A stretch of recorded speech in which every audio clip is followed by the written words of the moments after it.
Meeting of the Winthrop Town Council for May 5th, 2015 is now called to order. This meeting is being recorded and may be televised live. Pledge of allegiance. Lead us, please, Councilor Delvecchio. Pledge allegiance to the flag of the United States of America and to the republic for which it stands, one nation, under God, indivisible, with liberty and justice for all. Please remain standing.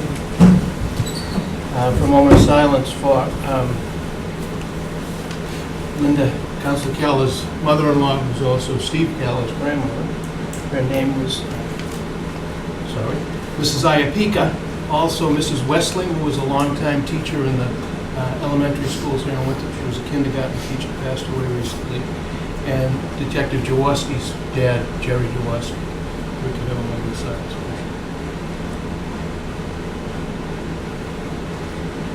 Thank you. Roll call.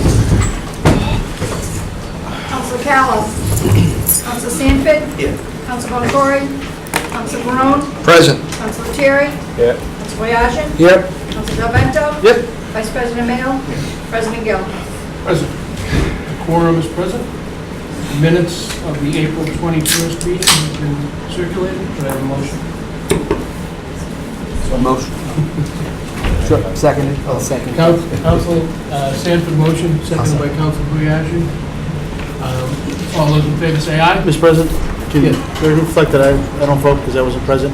Okay, no was Council Lettieri? Correct. So they'll both abstain. Other than that, all those in favor say aye. Aye. Opposed? It's unanimous. Public hearings. We have 3 public hearings tonight. The first one, we will open the public hearing on that the Town Council authorized the transfer of $288,506 from the General Stabilization Fund 932 to fund the snow and ice budget due to deficits incurred during the winter storms of 2015, or take any other action relative thereto. Opening the public hearing. Is there anyone in the public who would like to comment on the appropriation? Anyone from the council who would like to comment on the public hearing? Mr. President, Councilor Delvecchio. the Finance Committee just held a hearing, had a committee hearing, and this action was recommended to move favorably. Okay, thank you. There's no further comment on that motion of the ice and snow budget, and I will close the public hearing and move on to the next public hearing, which is to authorize the transfer of $80,000 from free cash to a special article in the general fund for the purpose of funding asphalt restoration resulting from winter storms, or take any other action relative thereto. So we open the public hearing. Is there anyone who would like to speak in favor? Mr. McKenna?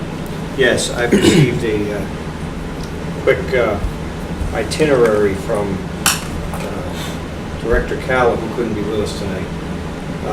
But he reports that the following streets will be addressed under this combined funding, together with prior funding the council has set aside for a total of 140, I believe, or 40, counting the state. Well, it was this 80, there was another 20, and then there's 40 coming Right, from but the state. I think it's been bundled in under a single contract that has been awarded to Marcella Paving, and the following streets will see some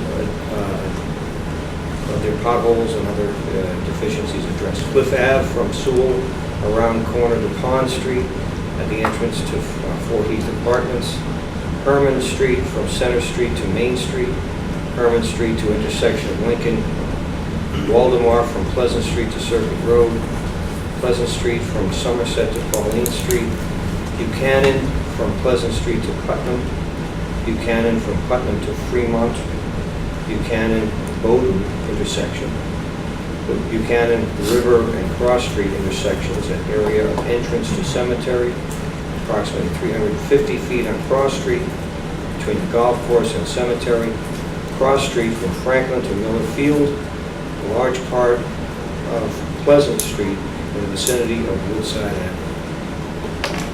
Those are the areas that will be addressed with these funds. Councilor Lettieri? I just have a quick question. When you mentioned Cross Street and Millerfield and stuff, any of the trucks going, I mean, is it worth waiting with all the construction? Is any of those roads going to be used for traffic during the high school construction that we should wait to repair them until after the high school? I mean, are they going to get ruined again in a year? Well, I believe that the area that is being discussed is outside the particular apron. Right, it's outside that first, Yeah. but it's on the footprint. I'm just not sure if that's a route, if we could look into that. Well, I can consult with Steve and have him consider whether there's a timing issue there. Mr. President? Yes, Council. I think, as Council Terry stated, maybe he can look at that area, whether we do it now or not, and if not, utilize the funding somewhere else. Yeah. We'll let, in his infinite wisdom, was to Yeah. make the call for it should be done this year or next year. On the public hearing, is there any further input from the public or from the council? Not, we'll close that hearing and move on to the next. That the town council authorize the transfer of $31,000. Did you have a comment on that, Council Demento, on that previous one? No, we'll take it up under your report. Yeah. The town council authorized a transfer of $31,592.78 from the town manager contract settlements 0111252-511092. And I will read them without the numbers. Town council personnel, $399.40. Town manager personnel, $4,667.41. Town accountant personnel, $5,799.82. MIS department, $976.79. Town clerk personnel, $3,589.78.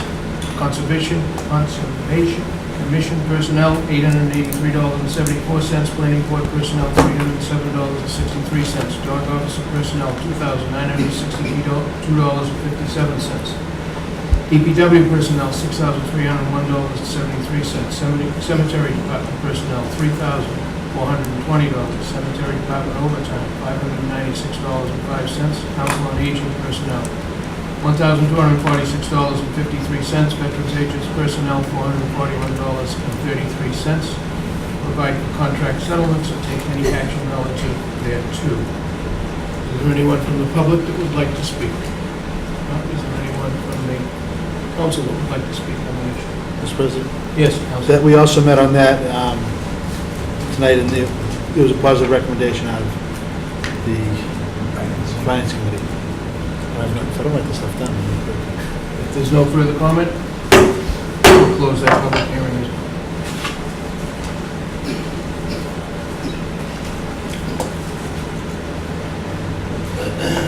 Excuse me. Moving on, public comment.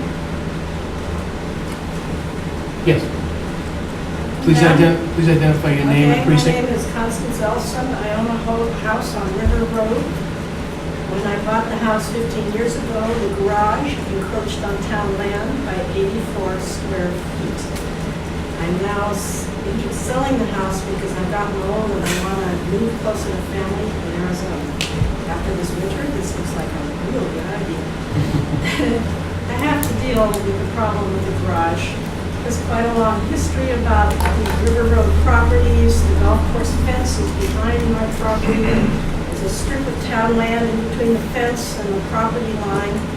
And without saying anything further, I hope that if you consider it at some point, I have brought something to hand out to people. Or I can talk now. Sure, go ahead. Okay. Well, I asked the town clerk, the town manager's secretary, so she said, well, first get a survey. So I had a survey done by Boston Survey. And then I just thought, oh, why don't I just try to buy around a little bit of land around the town, 152 square feet. And then the town came back with a proposal, because they preferred to turn this into a rectangle. And so I'm giving you the town proposal, the survey, copy of the survey that was done, and the third thing. Oh, the town letter. The town came back with a proposal that I should buy total of 603 square feet, which makes the property a rectangle, for $18,880. And I think that's a little stiff to be correcting an 84 square foot encroachment. So we've gone back and forth. At the moment, my lawyer and I made a proposal, offered to buy that land for $9,000. Did you get that? And I hope the town will consider that. Okay, thank you.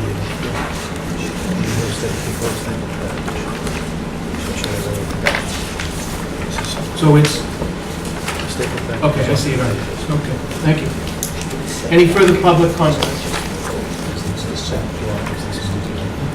No, we have going to go to an executive session later on to discuss it. Okay, seeing no further public comment. Under correspondence? Sorry, can I add one more? Sure, yes. I am investigating other solutions that don't involve buying extra land for the garage. Either tearing it down or having it moved.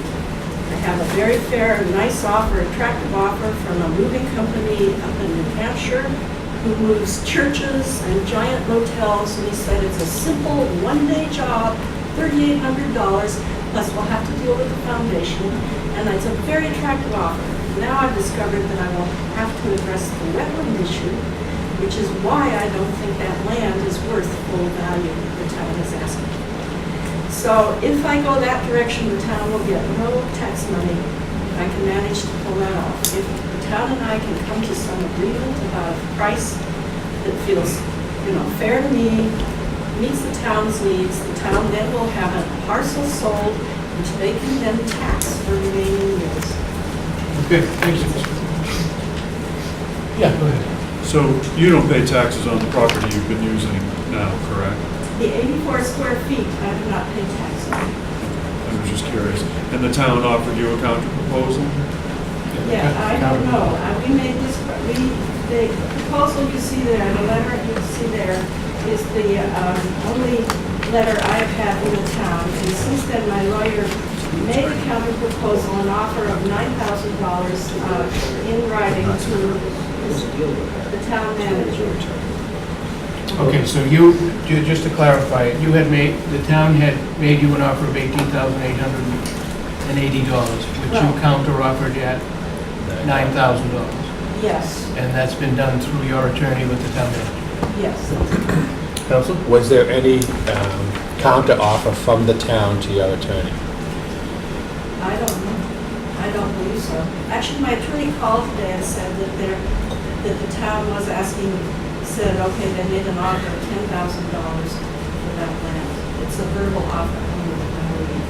And what was, I would like the town to perhaps consider, go back to our offer. No, that's right. And I only have that up here sitting in the lawyer. He called today and said the town manager had made a verbal offer. Okay, thank you.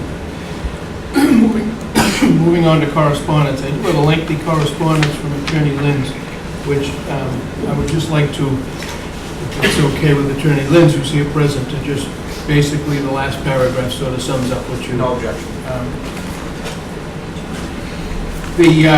This letter is regarding the 60 Herman Street petition of Ocean City Development to put 60 Herman Street into an SDOD, Special Development Overlay District, which we've been discussing for the last 3 or 4 meetings.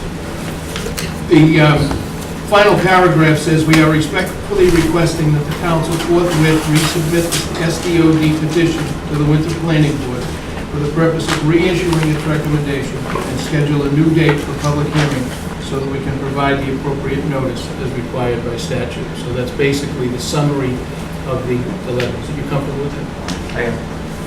All right, and I have one other piece of correspondence. It's a thank you note from the Macero family for the donation that the council was individually made to the Lions Club and Sawdust in memory of Mr. Macero's death.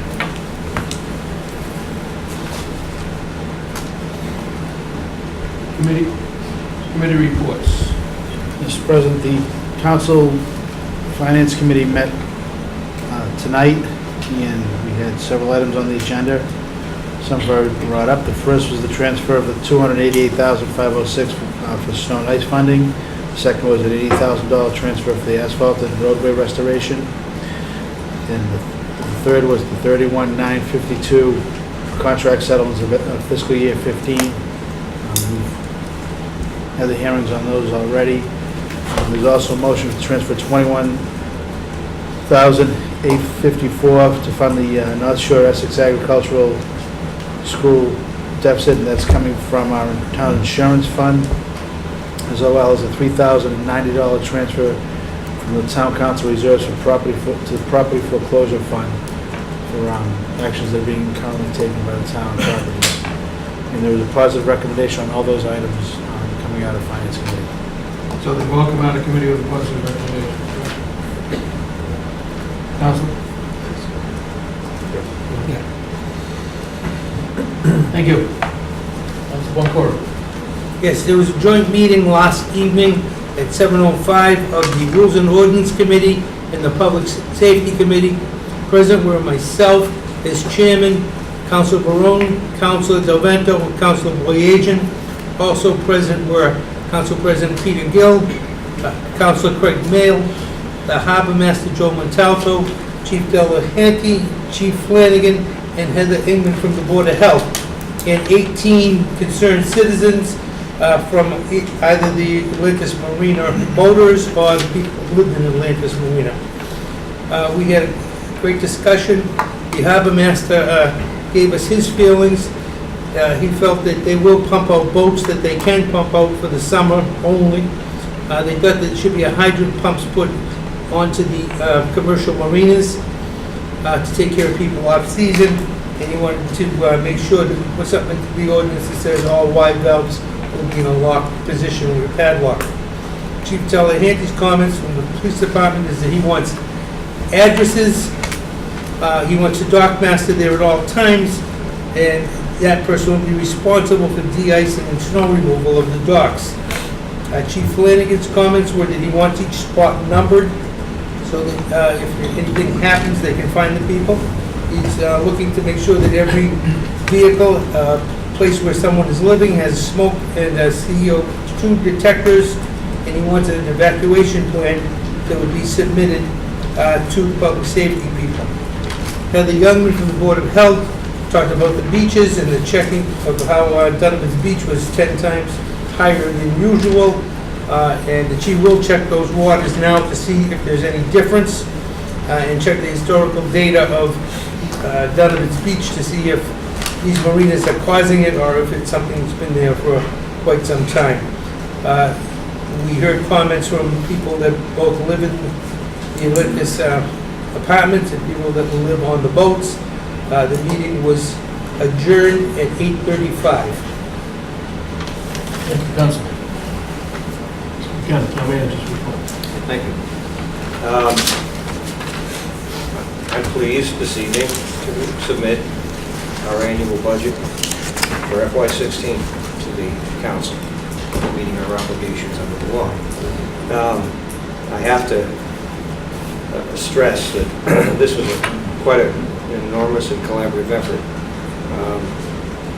comprising of, when it was initiated by the council, as you do, in policy direction to me, back in November. We subsequently met over a series of meetings with the Finance Commission, as well as the department managers and the school department as well. And everyone contributed to the collaboration of this and the development of this budget. I think it's a strong budget for this community. I think it meets its needs. There is always, additional wants and desires in every budget. And with fewer dollars available to achieve those ultimate goals, we feel that the priorities as expressed in this budget meet as many of those objectives as we can, given the limits of our revenues. It's a conservative budget still, in keeping with the disciplines that this council has enunciated to me and to Mr. Gordon at this past December. I have to take a minute to express my gratitude to Mr. Gordon and his particular efforts on this budget, and particularly in counseling us to go smaller, yet more substantive. I think you'll find it's much more easier to carry around to your future meetings, and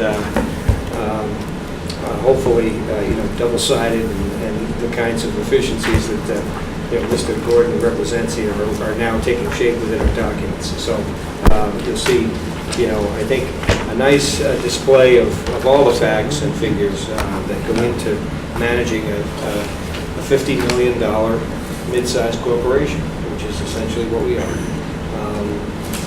with 18 different divisions and substantial expense. But the mission is clear in the document that we consider the mission critical elements to be here: public safety, public education, public health, and our DPW, public works efforts, and all the other things that we do as a going concern. I had some trepidation going into this budget season, given the fact that the state had such a gap, a fiscal gap to close. But I'm pleased to see that the governor kept to his word in supporting local aid and maintaining it at levels that help to support this budget. However, as a total of revenue, our state aid is incrementally dropping over time, which is not a bad thing, because we're proving to ourselves to be more dependent on our own revenue sources and not dependent on outside sources. So the change in state revenues, or 9C cuts, or what have you, that have had a tremendous impact on this community in the past, hopefully in the future will have less of an impact if we continue to be disciplined in how we budget. We still have revenues in here marked coming in from the MWRA. They have to take a vote this month on that. And so that, if there was one issue that's a bit at risk, it's that issue. So we had to go conservative in a number of areas just to hedge potentially against any vote on those funds that were not in our interest. So just so you know, we took some great pause about that issue to make sure that we potentially could cover ourselves if in the unfortunate event things don't go our way according to. But I want to tell you, I mean, every indication I'm getting is that those funds should be there for us going forward. Capital plan is here. We've identified 24 priorities. While we don't provide operating dollars for capital purchases, we do suggest adherence to the plan, similar to what we did last year, in that we took one-time revenues, maybe in the form of free cash or what have you, that become identified later in the fiscal year, and use those funds for procurement of capital equipment and other items. We have also included a ferry business plan in this meeting, this budget. And in the budget, you'll see a fairly extensive effort at identifying what we consider to be, a plausible and realistic transportation service from Winthrop to Boston, with conservative estimates on ridership and revenue, and trying to scale an operation to fit those expectations and not to overestimate what we think could potentially be a very good transportation service, but leaving the promise of that to a future day and not basing our figures off of what may be, but what we realistically think will be, at least in the initial phases of that operation. So that's our effort. There are some appendices of information that have been traditionally sought, wages, reports, and other items that you'll find are all there. But I'm very pleased with this report, and I think it adequately funds all of mission critical departments and matters that the town must contend with in the coming fiscal year. I'll ask Tim if you have any comment on that. No? Nothing to add. Okay, thank you. I'd like to restate, and perhaps it's already on all of your radar, I hope that it is, that Memorial Day, there will be a parade in Winthrop at 2 p.m. on May 25th. And I intend to be there, and I hope everyone will be there as well. And I'm grateful for the American Legion for reviving that element of our community. Council President? Yes. I got contacted by Richard Gay today. He wanted to make sure that, he wasn't sure we all received either a letter or an email inviting us to be part of that parade, so I want to make sure, he wanted to make sure I extended it to the board if in fact we had not received it, so. Thank you. We did get word that our IT director has resigned and is moving on to another community, and we have been working over the past few weeks to make some interim plans with respect to IT solutions for the community.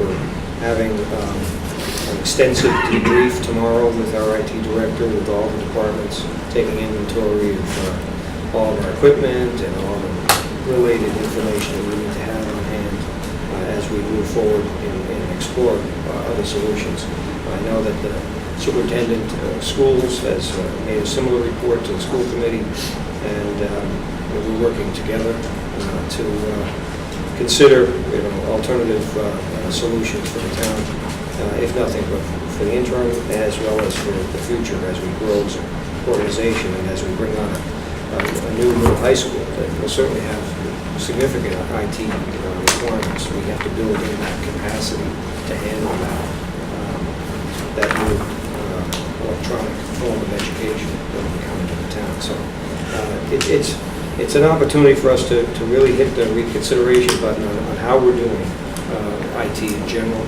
and where our needs appear to lie going forward. I have to make an appointment to the Beaches Commission, and I'm just letting you know that I'm looking for applicants for anyone who wishes to participate in the Regional Beaches Commission that analyze and report out to the state the condition of our beaches and the priorities for improvements to the beaches throughout the county. I met recently with architects, form in place out of Newton to review some concepts relative to the center so that we can inform the planning board of ideas and concepts to be considered. I will be taking those to the planning board in an upcoming meeting. But it was good to talk about ideas, and clearly there's a lot of opportunity in the center to consider how to propose redevelopment at an appropriate scale and with some attention to Winthrop history and Winthrop detail. And so they're charged with doing that, as you supported that effort, and they're developing some interesting concept designs that if you're any of you care to take a look at in their very early formative stages, I'm happy to share those with you, and then take them to the planning board to get their input. If I Yes, could, go ahead. I had received a lot of calls regarding some of the proposals going forward in the Senate district, business district, a number of the butters. And I just want to rest assured, let them know that we will make it public, they'll be part of the process. And I think some of the same objectives that they have, we have also. So. Yes. Sure. Whatever is done would have to have a public hearing in order to put it in place. Right. Absolutely. So yeah. certainly, we'd see public input. Mr. McKenna, if I could interrupt, ask the council if we could just suspend the agenda and move on to old business. We have Mr. Lins here representing Ocean City Development, and we have Attorney Lane from Copeland and Page here. And I wanted to just skip ahead, if there's no objection from the council. Do I hear any objection? Hearing no objection, I wanted to skip ahead on the agenda to the first item under old business, which is continuing deliberation on the rezoning of 60 Herman Street. As we'll recall, the motion which read, I move that the town council approve the petition of Ocean City Development to amend the Winthrop Town of Winthrop zoning bylaws so as to include 60 Hurd Street within the SDOD zoning or take any other action relative thereto. And without going through the history, this has been referred to planning board, came back from planning board with a positive recommendation, came back to the council. And there were some concerns both on the side of the petitioner and on the side of at least one, if not two, of the councilors as to how we had proceeded. We checked with Copeland and Page, and I'm comfortable we have proceeded appropriately. However, there's still being some questions there. I wanted to put it out for a continuation of the deliberation and then possibly moving on to a resubmission. So I just wanted to open up to the council for continuing deliberation or for a motion to move to resubmit. Is there any discussion on the continuing deliberation? Incidentally, I have Attorney Lane here because there have been some questions, and rather than go back and forth, I thought it would be advantageous for her to be here. If there is no further discussion on... So just, yes, go ahead. so did we not vote this in it twice and it didn't pass, correct? Right. So then what are we actually doing right now? We right now are continuing the deliberation, and if there is no continuing deliberation, then I'd like to move on to the next motion. Or I'd like to have a motion to have the council resubmit the petition. Is it the council's job to resubmit the petition, or is it the petitioner's job to resubmit it? For discussion, if we could have a motion first, and then we'll open it up for discussion. I make a motion that we resubmit it to the planning board for approval, because I think that's our job. As a council that wants a petition comes to us, we have to vote to send it to the planning board. So this is a new petition coming to I us. believe it's This is a resubmission. resubmission of the petition. And just, we'll get a second, and then we'll I'll discuss second it. Seconded by Councilor Lettieri. Open for discussion. Councilor Mayor. I feel like I'm on a lazy Susan spending 110. Where are we? We voted for it twice, it didn't pass. So in that particular case, do we continue, I don't know, do we continue voting on it until it does, or? We voted on it, it didn't pass.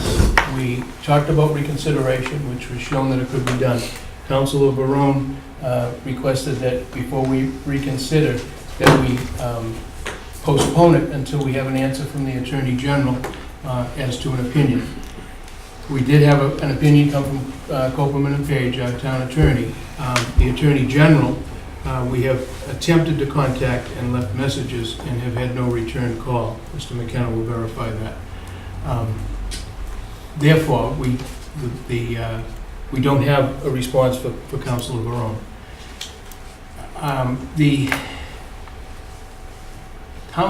petitioner has asked us to resubmit. Our town attorney has said, yes, we do have the right and the power, or the authority to resubmit. And so that motion is before us to resubmit. What the resubmit does is it starts the process over, and we do have verification from Attorney Lane, and Betsy, if you just want to speak to that verification, that we do have the authority to do it. Right, if I might, I'll just stand so I can see everyone. Yeah, this is a complicated area of law because Chapter 48 of the Zoning Act that governs this is almost unreadable. It's lengthy sentences, convoluted, and it really takes some doing to thread your way through and see what's what. And, for that purpose, I've made a guide sheet for you with the permission of the chair. I will pass this out. I hope this is helpful to you. You can use it for future reference too. It's not just for tonight. And it's two parts. 2, 3. What I did is I took and I broke down the Section 5 of Chapter 48, because as I said, it's unreadable. It really is. It's not you. If you find that you can't make sense of it, it's not you.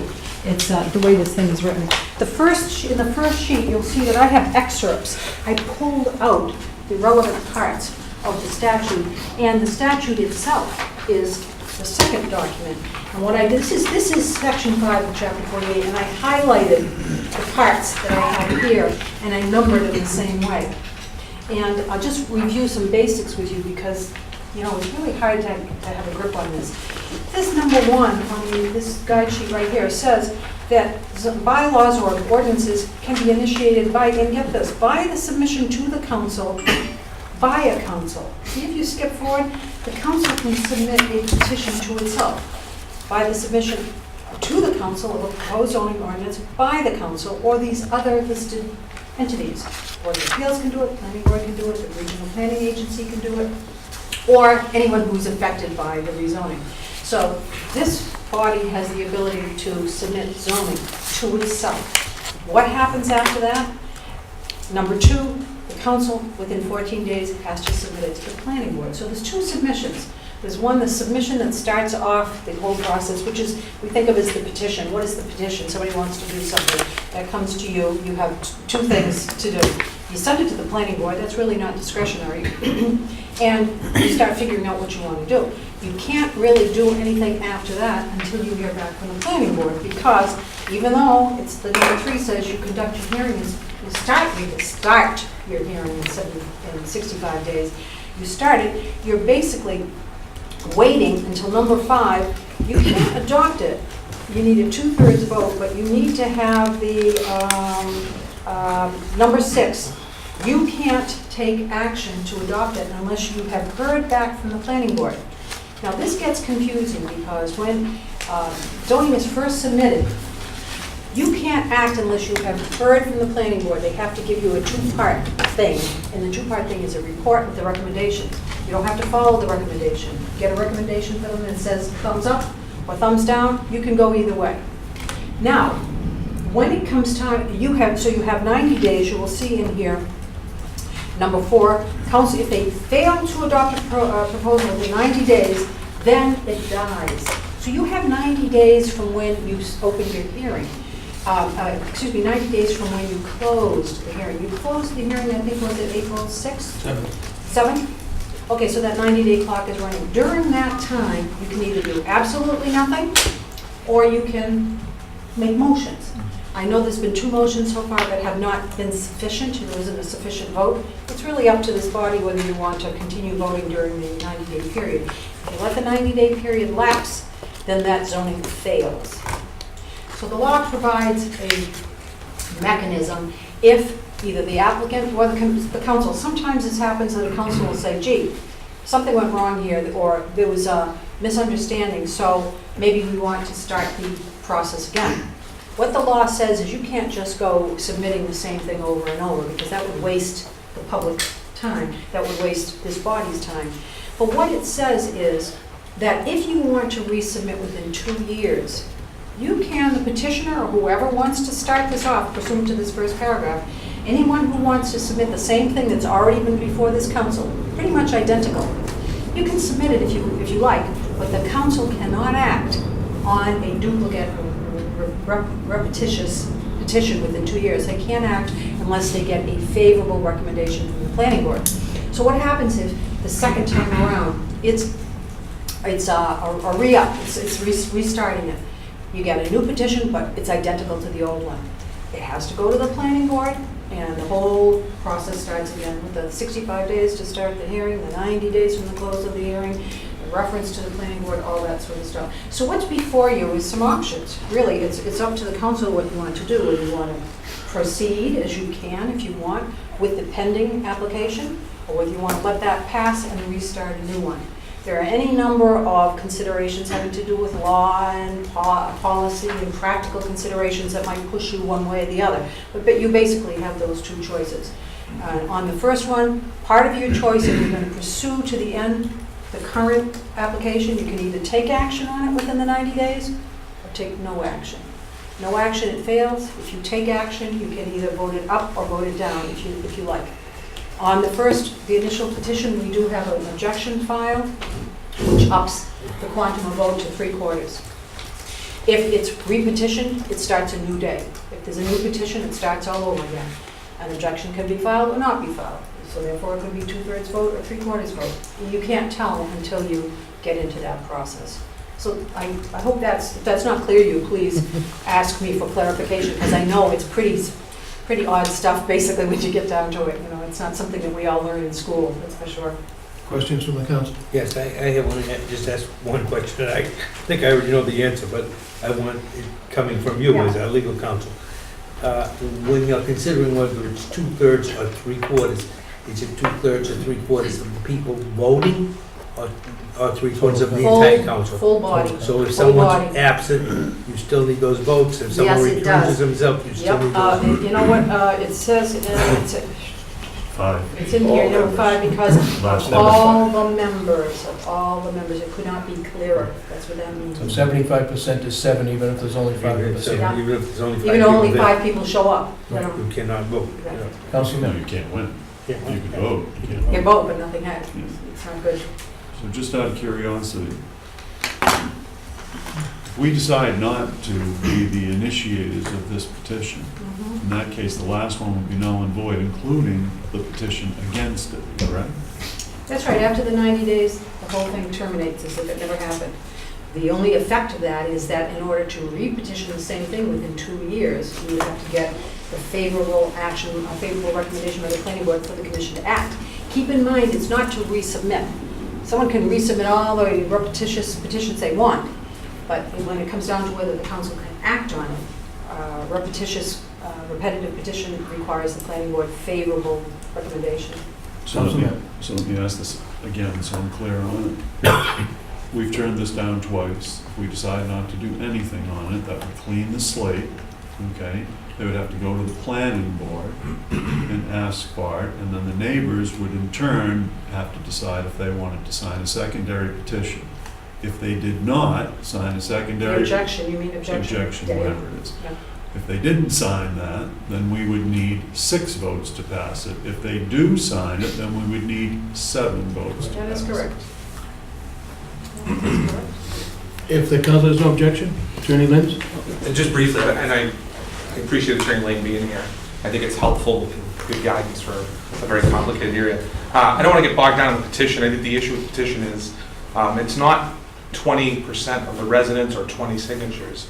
It's people who own 20% of the land equal to our land. So conceivably, one person who owns 2,000 square feet can file a protest and require the 3/4 vote. So it doesn't really matter if we have multiple petitioners. I'm fairly confident there'll be at least one person objecting to it. And while this is all important information, unfortunately it's become academic quite quickly. Time is of the essence, as I informed the council. And as I said previously, this is not by means of a threat, it's reality. If we're not going to move the stalemate that presently exists with the vote makeup, we do have one councilor who's indicated her willingness not to vote on this matter and to continue to recuse herself. And we have 2 councilors who have voted no at this time, and with all due respect to them, I don't know that they have any reason to change their vote. So while we're going through this process, I just want to be candid with the council and certainly transparent. The property is listed for sale. We do have interested purchasers. We don't want to do a church. We don't want to do a performing arts center. We don't want to sell it. We want to develop it. We want to invest in it. So as I said previously, the council is at a crossroads.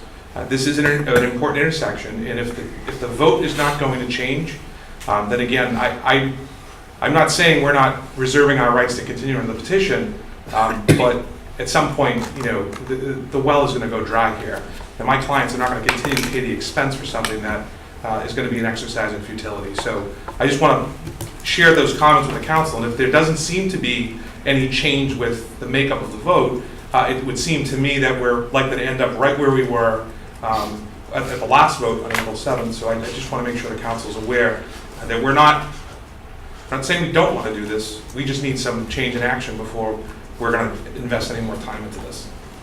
Okay. Thank you. Any further comments from the council? I have one comment. Yes, Council. I just would like to thank our attorney, Ms. Lane. She spoke with me in depth about this procedure, and I found it very helpful, and thank you.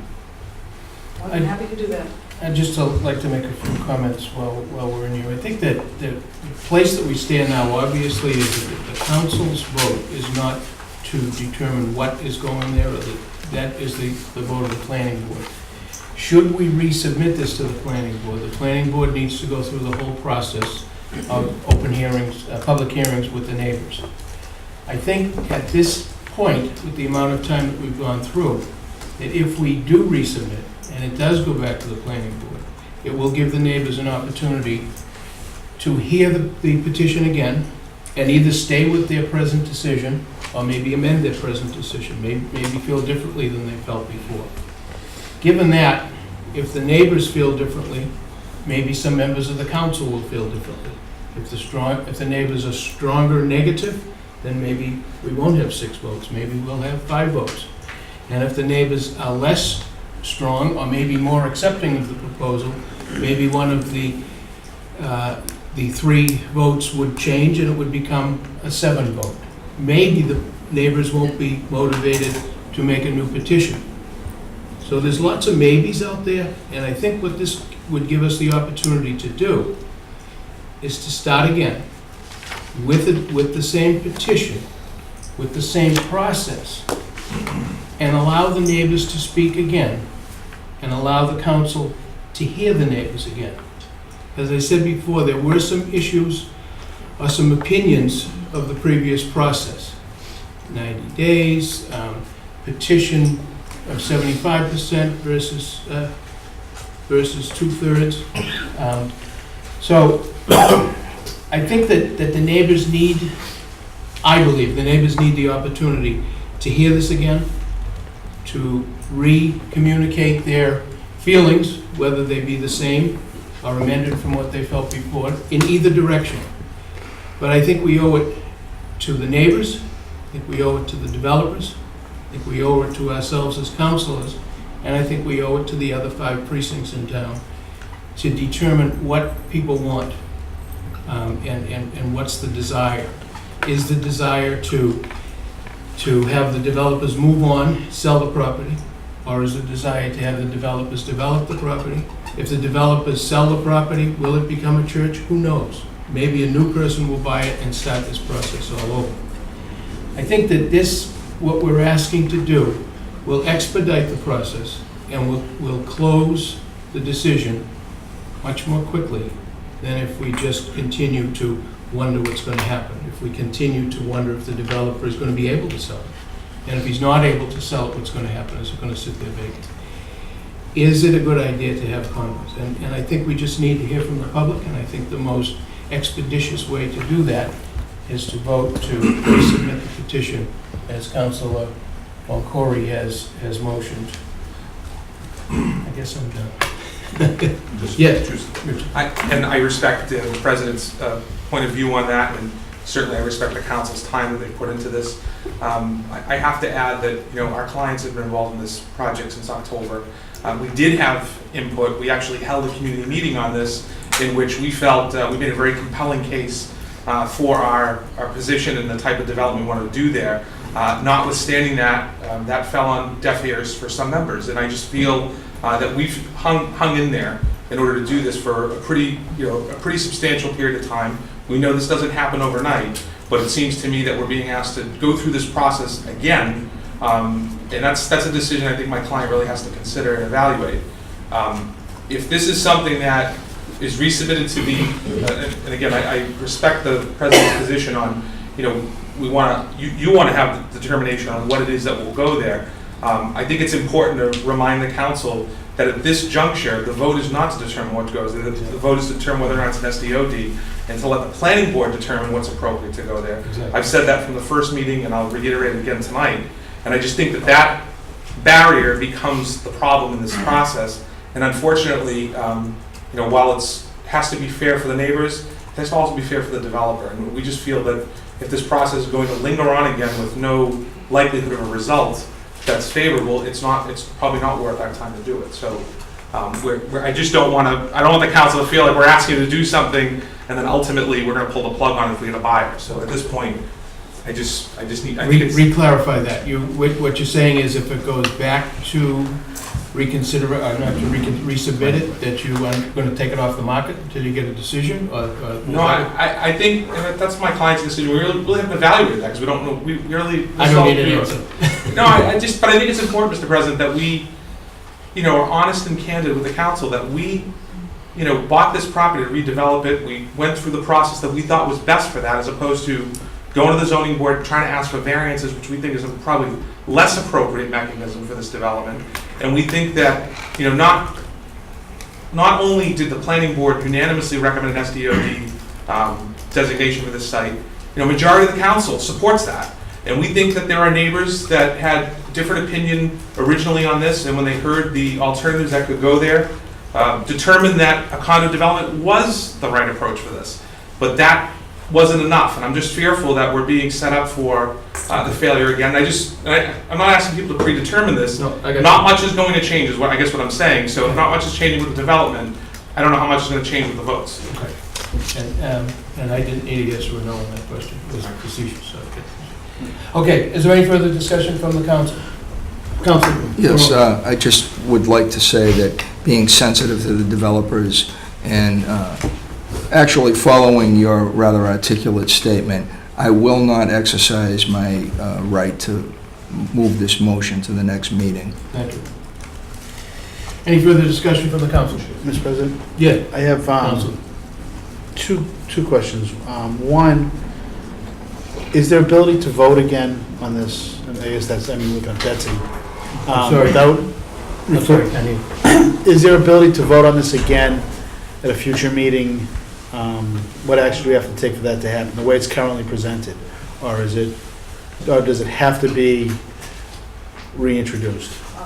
I think I understand the question to mean is under the present zoning petition, is it still alive? Can you still Yes. vote on it? Yes, my opinion until the 90 days is over, yes.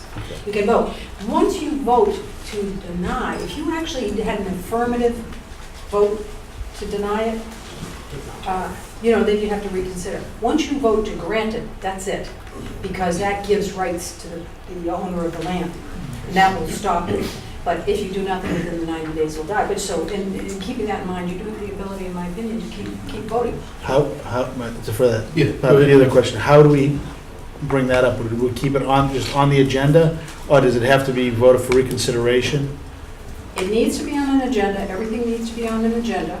You already closed the hearing, the evidentiary portion of it, and so now you're in the voting portion. And so I see right now, and I misread the agenda because I mislabeled. Yes, I said resubmission, and I see the agenda really says continuing deliberation, rezoning. That's perfectly good for an agenda item, in my opinion, to continue to another evening, continue deliberation. We did continue deliberation, I think. We continued it, and it ended with, it didn't end. Part of the deliberation became the motion from Councilor Boncory to resubmit, which is where we're at now. We're on that motion. That's right, and you haven't addressed that motion yet. I Right. understood the question to mean, aside from this one pending motion, if you're talking about reaction to the motion, you voted up or you voted down. And if you were voting to not to resubmit, you still have now the rest of the 90 days under the first petition. Correct. Councilman? Excuse me, I must have missed something. We voted it down twice, am I wrong? It's a No, technicality. we didn't vote it down. We didn't vote it up. There's a difference. That's right. There was no motion to deny. The motion was to approve. It was a positive motion that failed. So I have I'm thinking out loud here, still need 7 votes, and I'm not seeing where that's gonna happen. I mean, what am I missing? I think, if I may, Mr. President, I think what you're missing is what I said before, is that there has been a hearing, and there's been a series of, or at least one neighborhood meeting. What this motion will allow is the process to start over, the neighbors to be reheard, and the neighbors to decide whether or not they are still opposed to it, or whether they're in favor, whether they're more opposed to it, less in favor of it, which then, if they didn't produce a new petition, would require 6 votes instead of 7. If they did change their mind and decided that they wanted it, however, still there was a sufficient number of people who presented the petition, there could be a councilor who changed his or her mind and then brings the vote to 7. Or it could be after the resubmission and after the rehearing by the planning board, that it would then be voted down and done. I guess what I think we need to do is close this case. We owe the neighborhood, we owe the community, we owe the developer a yes or no. It's yes or no. And I think if the answer is no, then the developer has to move on. I think that we owe the community and we owe the council the opportunity to look at this matter again. And the method of looking at the matter, the most efficient method at this point is not a reconsideration, in my opinion, and in the opinion that Betsy had sent to us a while back, and I don't have it in front of me, I thought I did, but it was a very simple statement that, no, I don't have it in front of me, that in summary, the best thing to do is just start and resubmit. So, is there any further discussion on the motion? Mr. President. Council? My biggest concern is, I don't know if I want to vote this right now, because I think we need to, the developer needs a chance to digest if they're going to be part of the resubmission process. We can resubmit all we want, but if they don't want to go along with it,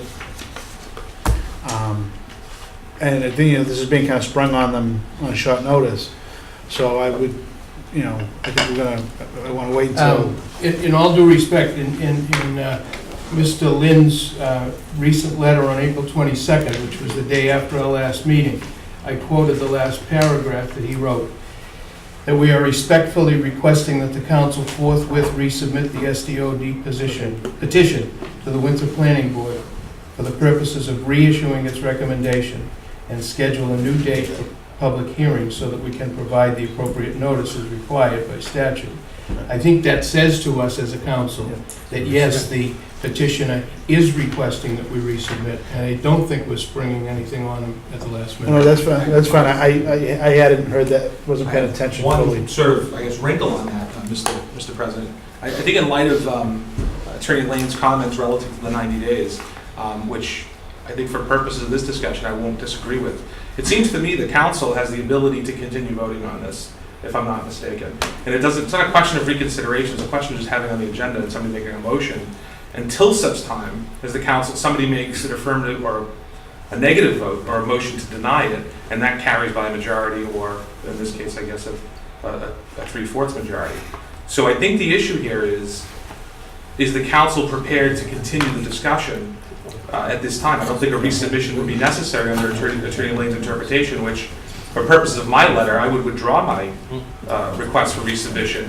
So you're withdrawing your interpretation of the 90 days as well? I want to be clear on the issue. Well, for purposes of expediency and time, sure, I would waive that objection and allow the council, if the council is so inclined. But if not, then I guess the only way to do it is to resubmit it. So if the council's prepared to, I guess for the sake of testing the water, determine whether or not 7 votes exist, it would seem to me a motion is appropriate. Someone could make a motion. If the 7 votes are there, we move on. If the 7 votes aren't there, you can continue to digest this for the remainder of the 90 days. Is that correct, Attorney Lane? Yes, go ahead, Attorney Lane. Well, I guess you could say yes, you can continue voting. And I just would change a little something that Attorney Lynn said, which is that if someone made an affirmative vote to reject the zoning, and it's a negative vote, we don't want to rezone. That would only have to pass by a majority, basically, because once you have a majority, you don't have 3/4 or 2/3 to pass. But so that's another one of your options. But if yes, you can continue voting during the 90 days. If who knows if anything will change or not. That's really your decision as to whether you think that's a worthwhile thing to do. Another point of information: we had a motion at the last meeting that was voted and passed that we would postpone this issue until we have an answer from the Attorney General. It's apparent that we're not going to get an answer from the Attorney General. I would doubt it. I'll tell you why, if I might. The Attorney General doesn't play any role at all in zoning in cities, city form of government. So given that motion has postponed this matter. Definitely. Forever. Therefore, I need to ask your opinion, can we reconsider if it has been postponed without reconsidering the motion to postpone first? As a matter of practice, I think there are a number of ways to undo the postponement motion. This gets into an area of practice and policy more than law, but you could either, someone could vote to modify that. If you remember in town meeting days, you would have these motions to amend a pending motion that would just turn it around totally. So you could have a friendly motion, you could accept, I don't know if you ever accept motions to withdraw the motion, so if Councilor Del Vento wanted to withdraw it, then he could so propose that to you, and if you wanted to accept it, then where's the harm, you know? Or someone could move to modify that motion to say, to terminate it after X days, which might have already, gone by. So there's any number of ways you can do it, because we're not talking a statute here. That type of motion is not governed by statute, it's just governed by your own practices and some common sense, basically. So would it proceed, what we've done as far as withdrawing motions in the past is they've been withdrawn before they were voted. I don't know, I've only been here 3 years, I don't remember us ever withdrawing one after it's been voted. I've seen the word rescind used, that a motion could be rescinded, and I've seen the word reconsider used. I believe this motion is available or appropriate to reconsider. The motion I'm talking about is Councilor Barone's motion to postpone until we hear from the Attorney General. Therefore, we're never going to hear from the Attorney General, so that postponement is never going to happen. So in order to reconsider this motion, we need a mechanism to either rescind or reconsider Councilor Barone's motion to... Okay, I'm going to give you a little practical procedure. There's a difference between rescinding and reconsidering. If a motion to reconsider passes, then the original motion's on the floor to be debated. So you'd say, I'm going to reconsider it. So we go back to Councilor Del Vento's proposal, shall we delay? Councilor Barone. It's Councilor Barone. I'm sorry. I don't... I You can use this as I examples. withdraw my comment. I don't know, I just got mixed up there. So anyway, or that's a two-step thing. You reopen it, first you have to pass it, then you reopen the motion, you have to debate it. That's two motions to consider. Or rescind it is wipe it away, one motion. If people vote to rescind your vote on that motion, then, and it passes, if it passes, and that would be by a majority, then it is like it never happened. Okay, we But still... there is a motion on the floor. Right, that's what I was just going to say. There There's is a still- motion on the floor, and that has to be considered before we do anything else. Right, we have the motion on the floor, but this is part of that discussion on that motion. And, well, in discussion on it, I don't think we should vote again on a reconsideration. Oh, no. Tonight, without Councilor Callahan, Yeah. who's one of the persons that recused herself, who might change her, and not recuse herself. I mean, if she hears from the neighbors, and if she hears, Okay. if she figures she doesn't have a conflict. Councilor Neil. what's your name, Councilor Mail? Yeah. I'm just curious, so the two votes we had that didn't pass weren't against it? They failed to carry, that's the difference. So if they had failed to carry, we still would have had, that wouldn't have been worded You properly? had the rest of the 90 days. You can word these things any way you want, but I understand that there were positive motions to approve the rezoning, and they didn't carry. That's correct. And it wasn't to deny the rezoning, that would have had a different result. Councilor Santo. Yeah, I wish we had the opportunity, I don't know whether the words to table or postpone, until we did have a full complement of councilors here again. I think that gives the council an opportunity to meet with developers, meet with the neighbors, which is most important, and maybe come to some decision going forward. And I think we do owe them an answer as quickly as possible, but, So I guess in order to do that, we would need to have a motion to, in order to do that, we would need to have a motion either to reconsider Councilor Barone's motion or a motion to rescind Councilor Barone's motion. Councilor Two. Just a quick question, there's so many things going on. no. There's a motion on the floor to basically start a new petition, to begin the process. Which is not governed by the Verone motion. Right, Two different things, correct. right? If we were to do that and pass that, We can still vote it. can we still vote on the prior if Councilor Verone, if we rescinded Councilor Verone's motion, we pass the petition to start it again. However, at the next meeting, we rescinded, or Councilor Verone decided to rescind, revoke his motion, can we still vote on the prior motion Yeah, I'm within the 90 I'm glad you days? raised that. Two because down, it's two in the back of streets my at the same mind. time. You can do two at once. Okay, Yes, indeed. okay. Yeah. Okay, would this suggestion work? In order to vote on Councilor Barone's previous motion, would it make sense for Councilor Boncory to withdraw his motion, which is on the table Why now. wouldn't we vote? No, I And think then, Why would, it's not gonna affect us. Just leave the AG's. It's unnecessary. so, okay, so we'll vote that one way or the other They're on that two motion. separate tracks. We've got the track of the first petition, and then we've got the track of the resubmission. If we vote positively on Councilor Boncory's motion, does it then become academic to go back to Councilor Barone? No. No. No, in fact, Council you President? could do whatever you want on that. You can do, Okay.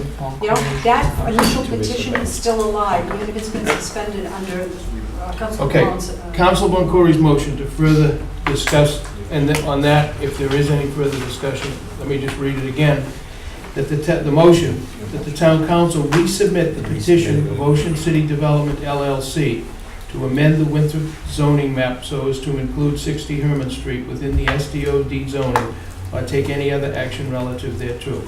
It's my understanding, to just re-summarize, that if we vote this motion and it passes, we can still go back to Council Barone's motion, reconsider his motion, and Keep it plugging then along. keep the other thing plotting, both at the same time. Yes, you can. Okay. Yes, you can.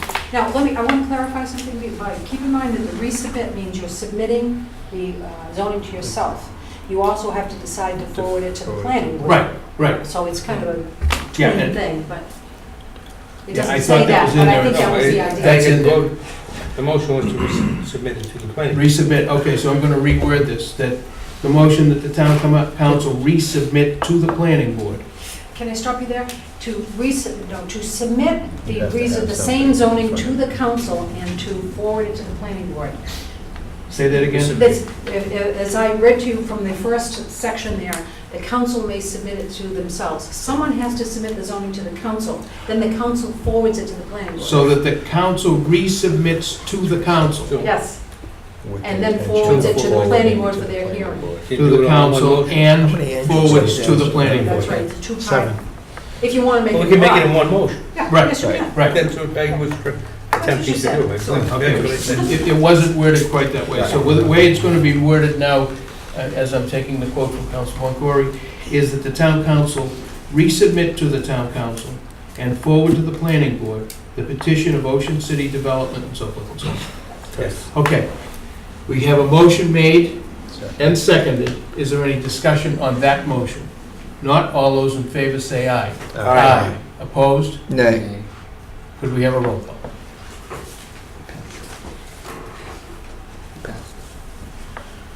Council Sanford, Yes. Council Boncory, Yes. Council Barone, No. Council Terry, Yes. Council Boyajin. No. Council Del Vento, Yes.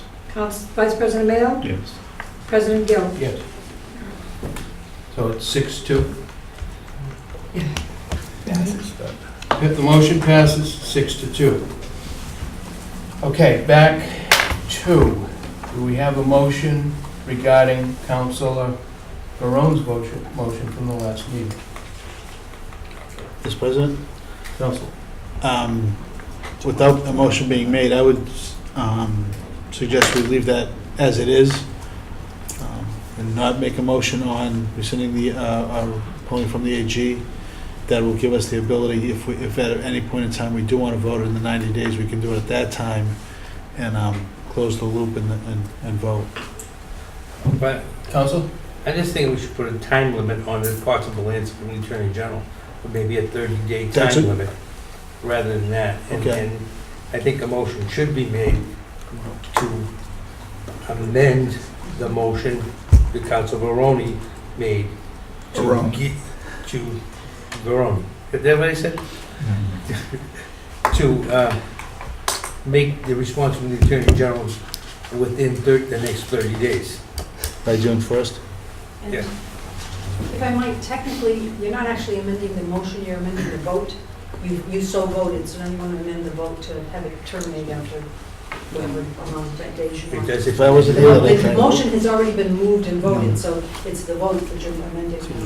So we have a suggestion to do what to Mr. Barone's previous motion? I think the suggestion was to put a deadline on Time it, to to- change the vote that you took under Councilor Barone's motion, to change that vote to be a certain number of days. Um, Council President? Yes, Council Barone. Councilor Could, Barrett. is it appropriate, since we've already voted on this motion and that passed, can we make another motion to, as Councilor Boncourt said, put a time limit on it, Yes. separate from reconsidering that other motion? Yes, you Okay. can. You're modifying the vote that you took. Could I, One final could I question on offer a that? suggestion that we not make it 30 days, that we make it the next meeting? Postpone it to the June next 1st? meeting? I was, Because I feel confident that we're not going to hear from Attorney General. But I also feel, as Councilor Sanford suggested, the next meeting would be an appropriate time to do it.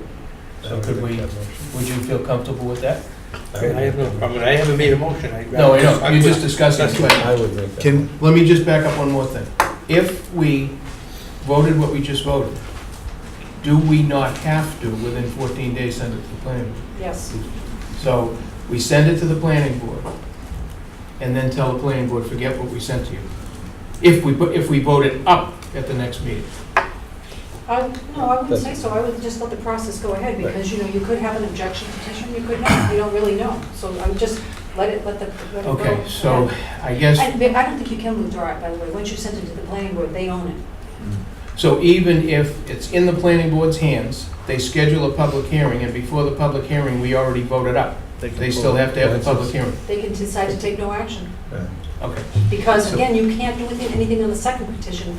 The council can't act on the second one unless you get a report and recommendation from the planning board. If they do nothing, that's really the end of it. So It we ends with a have, whimper, you know, not with a bang, but it just dies out. we have a motion to amend the motion that was made by Councilor Barone at the last meeting. The vote, you took on The this vote, motion. amend the vote. Let me write this because I'll get confused. Amend the vote, and I'm just going to refer to it as the motion that To council. suspend or whatever, continue, whatever that was. To amend the vote of the motion by Councilor Barone, To postpone until we hear from the Attorney General. the vote of the postponement, okay? Postponement We could say this way, To- to terminate at the next council meeting, something like that. Okay, to amend the vote of the referral to terminate at the next regular scheduled meeting on May 19th. is it by the- How does that work? Does that sound okay? To terminate at the It's next the will of the council. council meeting on May 19th. That's a motion by Councilor Lettieri, seconded by Second. Councilor Sanford. Is there any discussion on that motion? On the discussion of that motion, Discussion on that motion, yes. because this is the first time this motion is before this council, I will exercise my right to postpone this to the next meeting. That could be academic, because at the next meeting, Well, okay, then I would suggest that Councilor Lettieri changes his amendment, instead of saying to the next, to terminate to the next council meeting, to terminate, yeah, at the next council meeting. Because what that in effect will do is, we will still be eligible to vote at the next meeting. However, this is still the first time this motion has been heard by us, and I would like an opinion from the Attorney Oh, General. you can postpone it. But Yes. it's postponed anyway. It's postponed anyway by virtue of the fact that we're extending your previous motion to the next meeting. Now, if you want to object to extending it to the next meeting, that's okay, because it's extended to the next meeting anyway. Nothing's happening in the meantime. So what we need to do is say not extend it to the next meeting, specifically to extend it to the meeting of May 19th. Well, are you, Yes. are we saying we're going to delay the vote until the 19th? Just the opinion from the It's a Attorney response from General. the AG. He's asking to, the motion said that the motion was postponing this until we had an opinion from the Attorney General.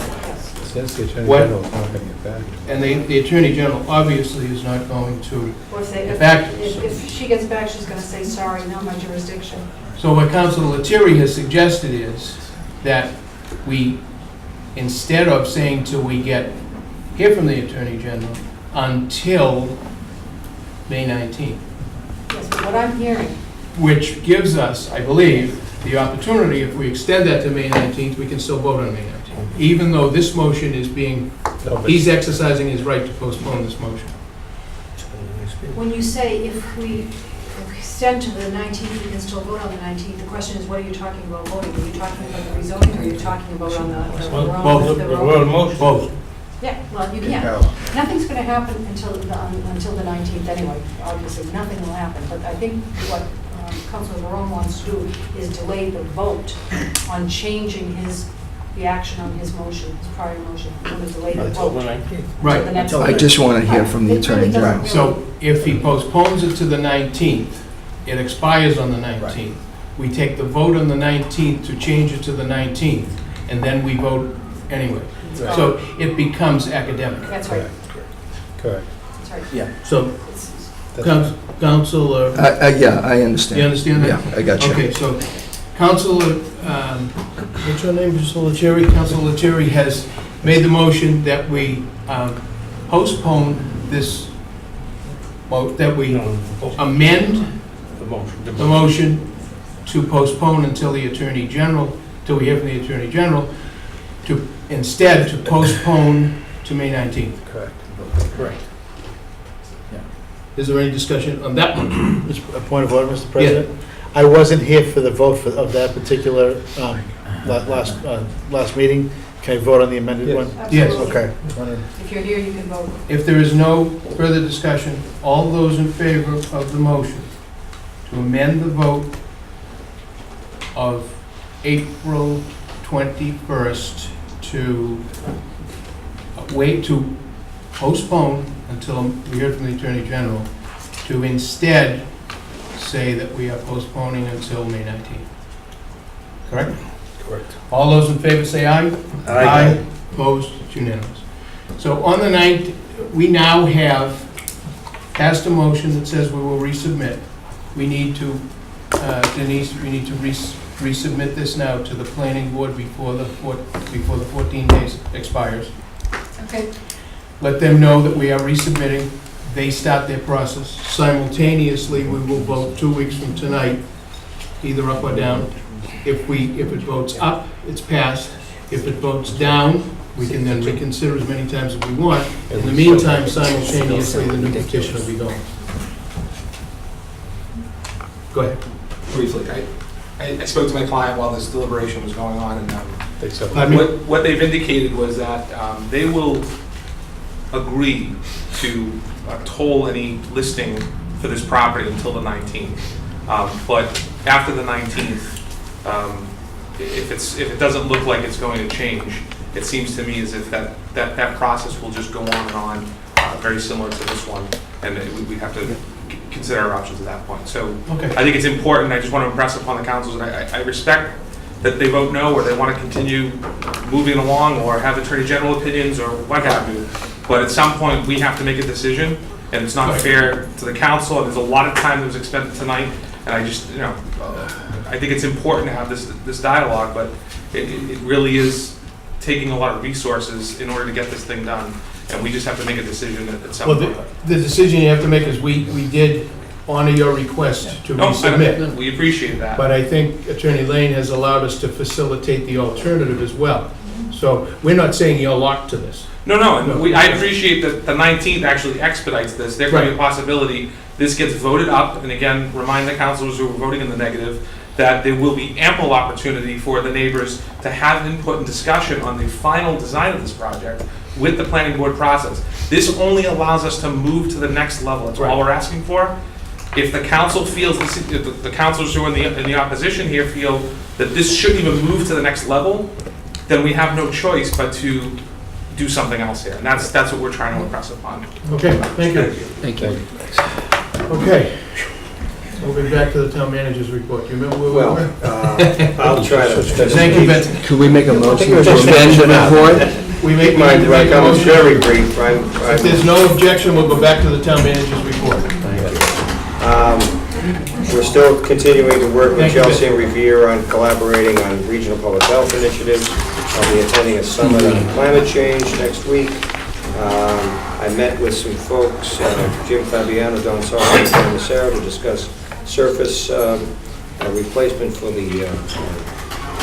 new proposed playground at Corman Ford Banks, and they'll be coming forward with a funding request to expedite that process in the near future. I'd like to ask the police chief to give a quick briefing on his efforts to improve our ability to deal with opioid addiction in the community.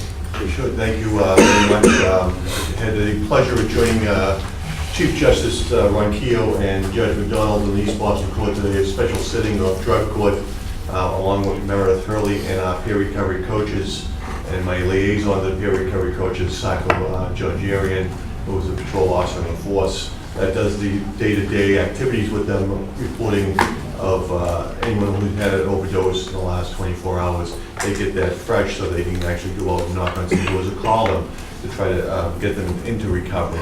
And today's special sitting was two mothers certainly telling us their heartbreak when two of their children both overdosed after being in recovery and after completing drug work. So the important factor to take away from their input to us is the fact that the peer recovery team needs to be connected to drug court, because once drug court ends, there is no support.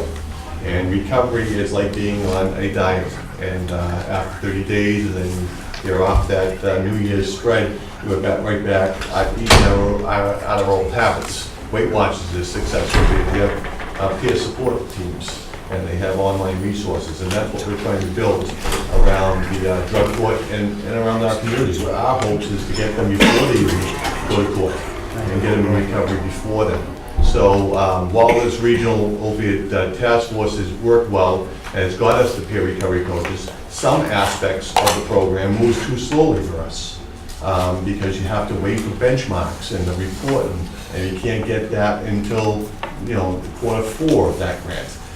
So here in Winthrop, we are actually up and running with the peer recovery team, and we're moving quicker than the grant wants us to and allows us. So at some point, we need to reconsider our strategy here locally. Meredith has shown some frustration, as well as I. Sometimes the grants tie you down, and certainly as we've made approximately 7 referrals in the last month to the peer recovery team. The Winthrop Police Department has now all been certified by Officer James Feely in the use of Narcan. Narcan is deployed in every cruiser, and we've certainly used it in the last 2 weeks 3 times in conjunction with the fire department. So as a team effort, police, fire, and EMS, we've saved lives. It's now getting those lives into a peer recovery support system so they can be successful. Connecting our peer recovery coaches to drug court, so those people coming out of drug court can continue to be successful and monitored. So I think we have a good plan. I think we're executing that plan. It's our hopes that we've already affected some lives. They've had some success with people actually coming on board with the peer recovery coaches and getting some treatment. So the next moves on our overall program is next year, hopefully, with the high school principal, and we've already been starting to talk about this, is having some peer recovery coaching inside our school system, inside the high school. Because just 2 weeks ago, we had a guest speaker there, and the kids that were drastically affected by that speech, some left crying. The adjustment counselors were there, our peer recovery coaches were there to help afterwards.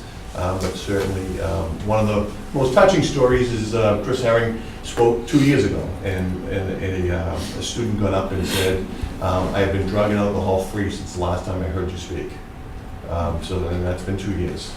So that's an indication that we need to get in earlier and certainly get inside the high school, and we have the right team in the school department to do that. And Matt Crombie has shown some certainly enthusiastic support for trying to start that, and I believe it would be the first in Massachusetts.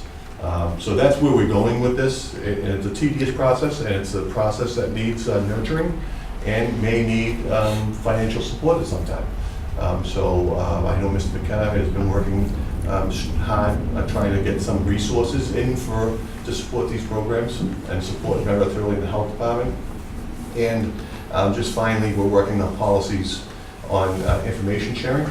There's been HIPAA concerns, there've been Corey concerns with sharing the information with peer recovery coaches. So assure yourselves that we're looking at those liability aspects, and we'll make sure we have the best policies in place, and also policies in place to the police department that we're not going to the peer recovery coaches to try to extract information from them. We're only there to give them information. So I just want everyone to feel confident that we're in the midst of this, and we're making a difference. So we get one life or two lives. It's well worth everyone's effort. Thank you, Chief. Questions? Good report. Counsel? So I was reading something today from Gloucester, and they apparently have a similar issue. And they were talking about, I'm just reading it, nasal Narcan has been made available at local pharmacies without prescription. The police department has entered an agreement, and I'm wondering if that's, this chief up in Gloucester has written a whole big thing. He's actually going down to Washington to discuss it with, the whole crowd down there about how they're funding, and I'm just wondering if he may be a good asset for you to piggyback on. The fire chief was in Washington last week with the Revere fire chief. They met with the drug czar, discussing our opiate issues and problems. Nasal Narcan can be sold in pharmacies as of last year through the support of our House of Representatives and the Speaker of the House pushing that Narcan bill through. And certainly, family members are giving it and distributed it as well. And actually one of the calls we went on, over this weekend, the people in the house administered one vial of Narcan before we got there. And it took two others to revive the person. But so certainly all those things are helping, and we'll continue to monitor the best practices across the nation as well as here locally. Thank you. Thank you, Mr. President. Actually, Councilman Carter. I think it's wonderful that we're doing this, and we need to help these kids that are doing it.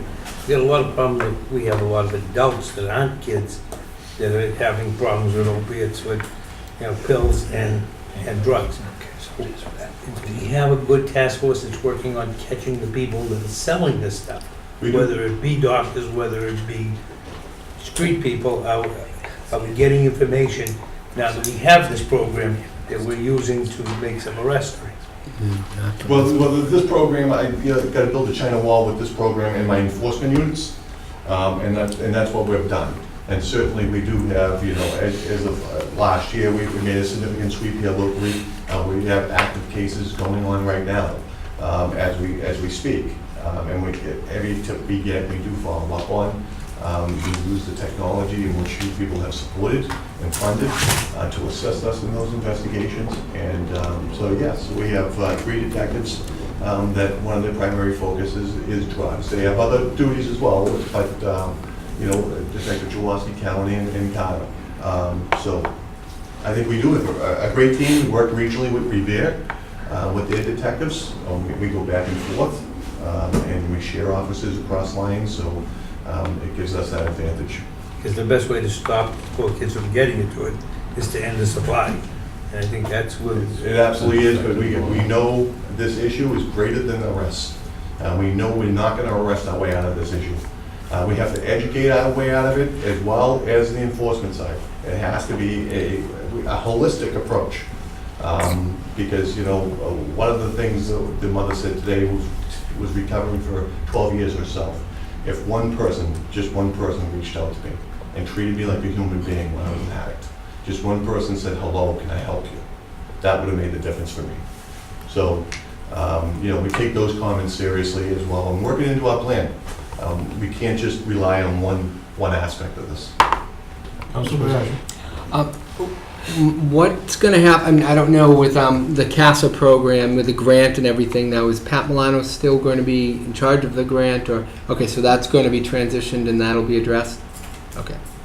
Councilman? Mr. President? Yeah. Councilman? No, so to Councilman Corey's thought, their policy is now any addict who walks into the police station with the remainder of their drug equipment or asks for help will not be charged. And I would have to agree. I don't think the war on drugs has been an effective model, and I think it's time to throw out that process and try to work on something that's a little bit different. And in a way, I don't think a town wants to sit there and talk about how many people they brought back on Narcan, because I don't think there's a lot of people that want to admit that you have a problem. But the fact is, the first level is not arresting 6 people that isn't going to stop the flow. The first thing is getting people out there that can say, hey, we have this, we have to address, we have to look it square in the face, because if we don't, and I applaud, I'm glad we have a social worker. I think we have to address the issues that we face as individuals in our community, otherwise we give ourselves up. And it's a small population, and I think that we have to find a way to do this in your more holistic view, which doesn't look at arrest and incarceration as solving the problem, but treatment and other elements on the Plus, side. the invention of drug court.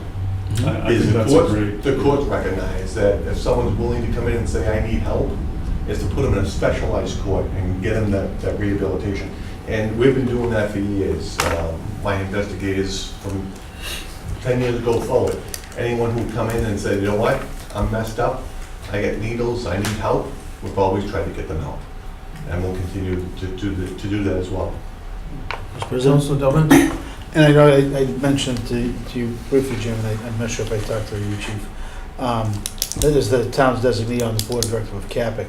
I have spoken with them, and Bob is very interested in, because they do job readiness training for the city of Chelsea, they do a GED program for Revere, and it's spread amongst all ages, of working with the referrals from drug court to see, the other problem is the peer councils always find, you get out of that program here, and, you don't have anything to do. But, they're willing to see if we can put something together on GED, or even working them into, maybe community college, as well as the job readiness training that they do. They do have a company online doing that right now, or not online, but actually physically in Chelsea, that is working with the City of Chelsea Housing Authority referrals right now. And I know But me and they'll Bob have been expand to talking, include us. and he has a model ready to roll out. Yeah. We thought when we had the casinos and he had the casino training for that we could connect all this together and get people in recovery into the casino training program and then out to jobs. That has obviously slowed down, but it's a model we're still looking at. And it's our hopes to get a job component to our holistic approach as well. Any further comments, questions from the council? John? Yeah, just a quick reminder that we do need to advertise our budget hearing for the next council meeting. Yes, we're going to do our budget hearing at the next council meeting, so can we advertise it? And it will be here at the regular time, it will be part of the agenda.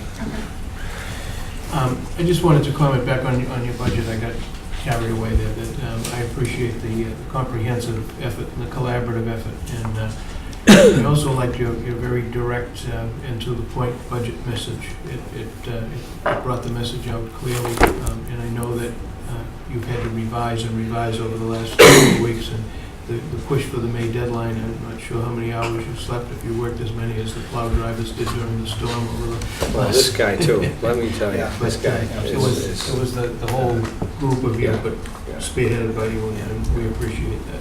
Thank you. Yes, Council. Just a quick, any correspondence at all in regards to additional sand at the beach to cover up the rocks and stuff? I don't have specifics, but I've heard that what we see is what we're going to get. I know that's a bit disappointing. But I don't believe that there's been additional appropriation made to support further efforts to bring more sand in. I believe that DCR would have to get further funding to bring in more sand.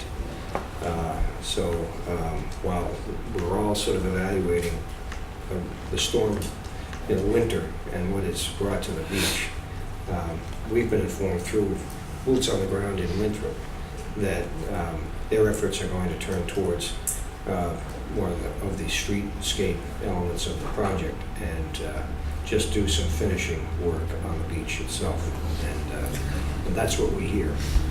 So I wanted to just tell you what we're hearing, and if we need to work on, looking at getting an assessment of where, where, if there are any issues that on the beach that still need to be wrapped up, that we hope that they do that and get a report from the engineers.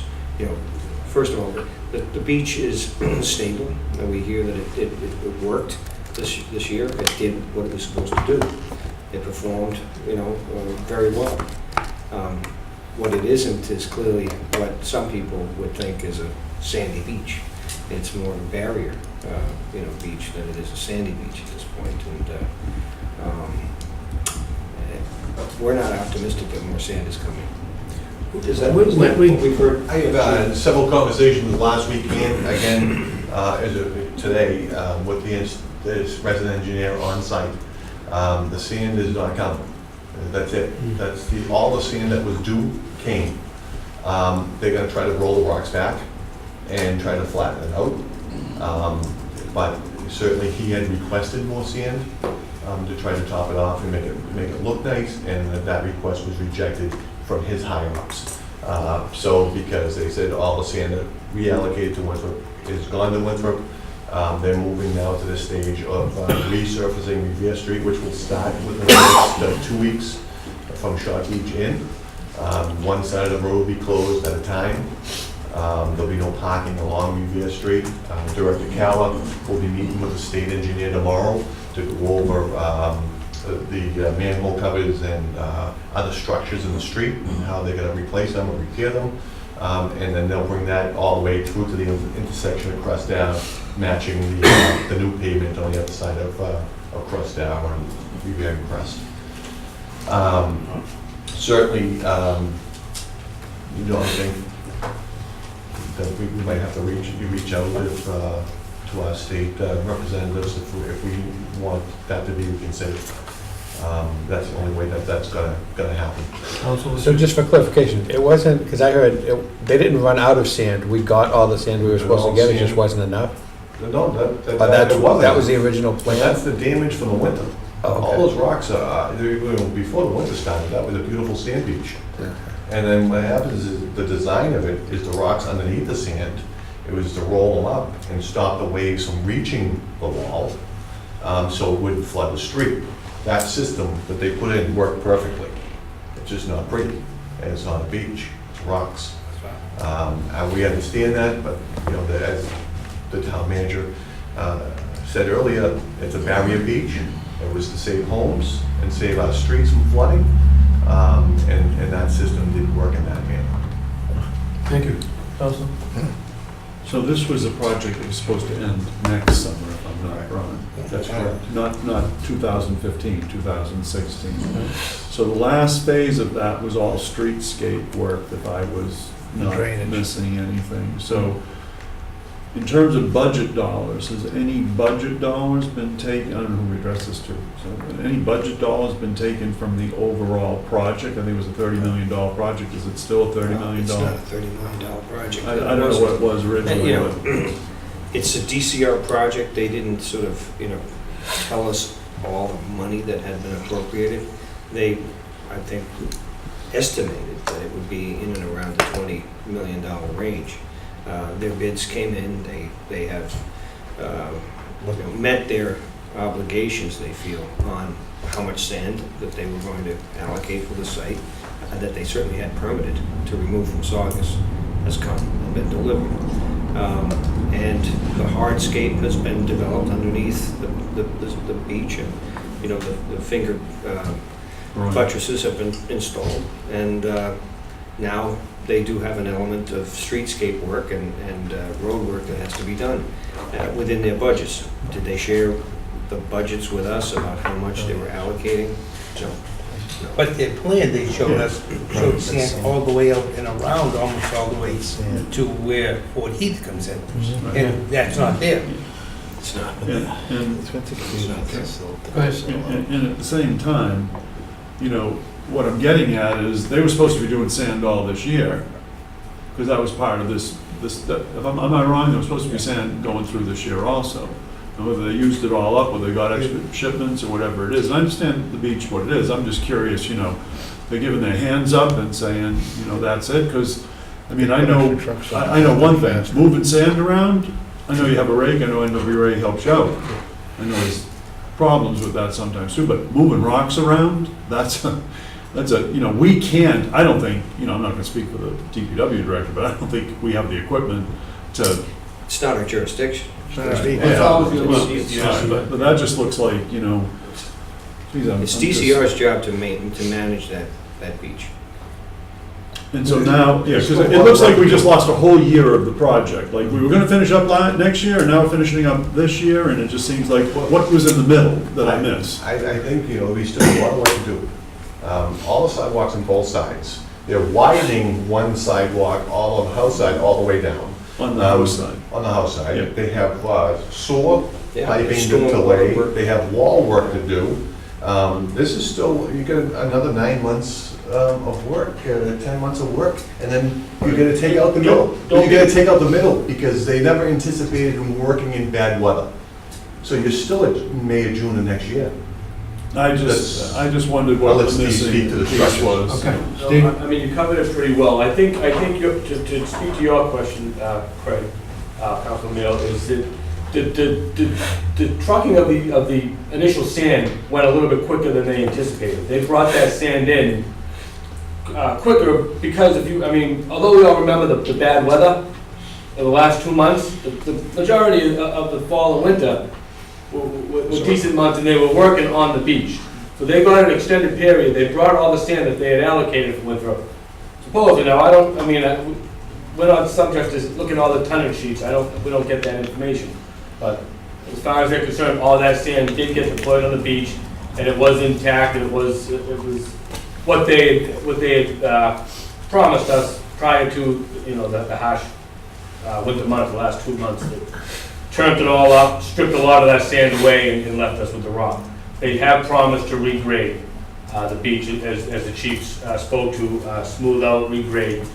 As far as the street work, I do have a meeting tomorrow morning with Mr. Calametto. I got some concerns about the first phase, in being that they're supposed to take it from the Short Beach project through the Crest Ave intersection. Looks like they're starting about 50 yards or so from that last project, leaving some old asphalt. I will address that tomorrow. I will be sure to make sure that grinding starts from the old asphalt. There's a few structures there. I don't know if it was a strategic move on their part to try not to address maybe 4 to 6 additional structures, but it's we'll make sure that asphalt does occur. And I'll follow up with any questions. Any questions you have, in regards to street and sidewalk work, feel free to tell me now, and I'll certainly bring up at that meeting. But I will be addressing, the first phase of the asphalt work. And I don't want you to confuse the fact that they're grinding and milling that section of Revere Street. That's not their work. As Chief said, they get substantial work on Shore Drive. They get additional drainage. They get additional water sewer tie-ins for a foot wash shower. They have sidewalk, they have hydrants to move, so there's still substantial work up on Shore Drive. So it's your opinion that they're not, I don't want to use the word shortchanging in a derogatory manner, but they're not shorting up, assuming that everything they said about the project to this point is completed, they're carrying on with the full design that they had promised when they started. Full design, yes. As far as the quantity of sand, I quantity do of hope sand that there would be more. I would like to look at that beautiful Quantity of sand aside, now, okay, given up the fact that we have no way of knowing that, I'm talking about the streetscape and all of that work. The sand I understand, Right, but the streetscape. I think you did answer one question where we were told that there was going to be sand continuing this spring. That was done previously. In other words, they got more done than they expected to. Again, that's what they're telling us. They never said we're bringing in X amount. and they never showed tonnage papers, but I'm going on their word that they brought in the allocated amount of sand. Any other questions on the meeting? Can I suggest we make a call to our state representative and our state senator who's on the beach commission and ask them to take a look at that stuff to see if we got what we were supposed to get, because I don't believe we have. I don't believe that it's gone out as far as it was supposed to go, coming up the top of Shore Drive and out that area, because the pictures that I saw showed a sandy beach all the way down. Could you take care of that? Yes, I can. Thank you. We'll get back to us at the next meeting. Yeah.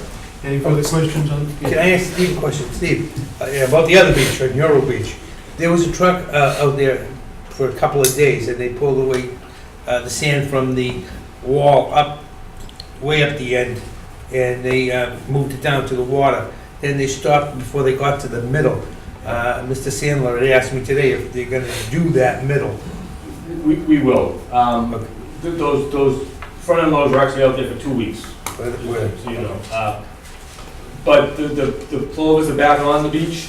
They have nested, they have laid eggs. So we're subject to the bird restriction. Next year. Again. So we will get back out there.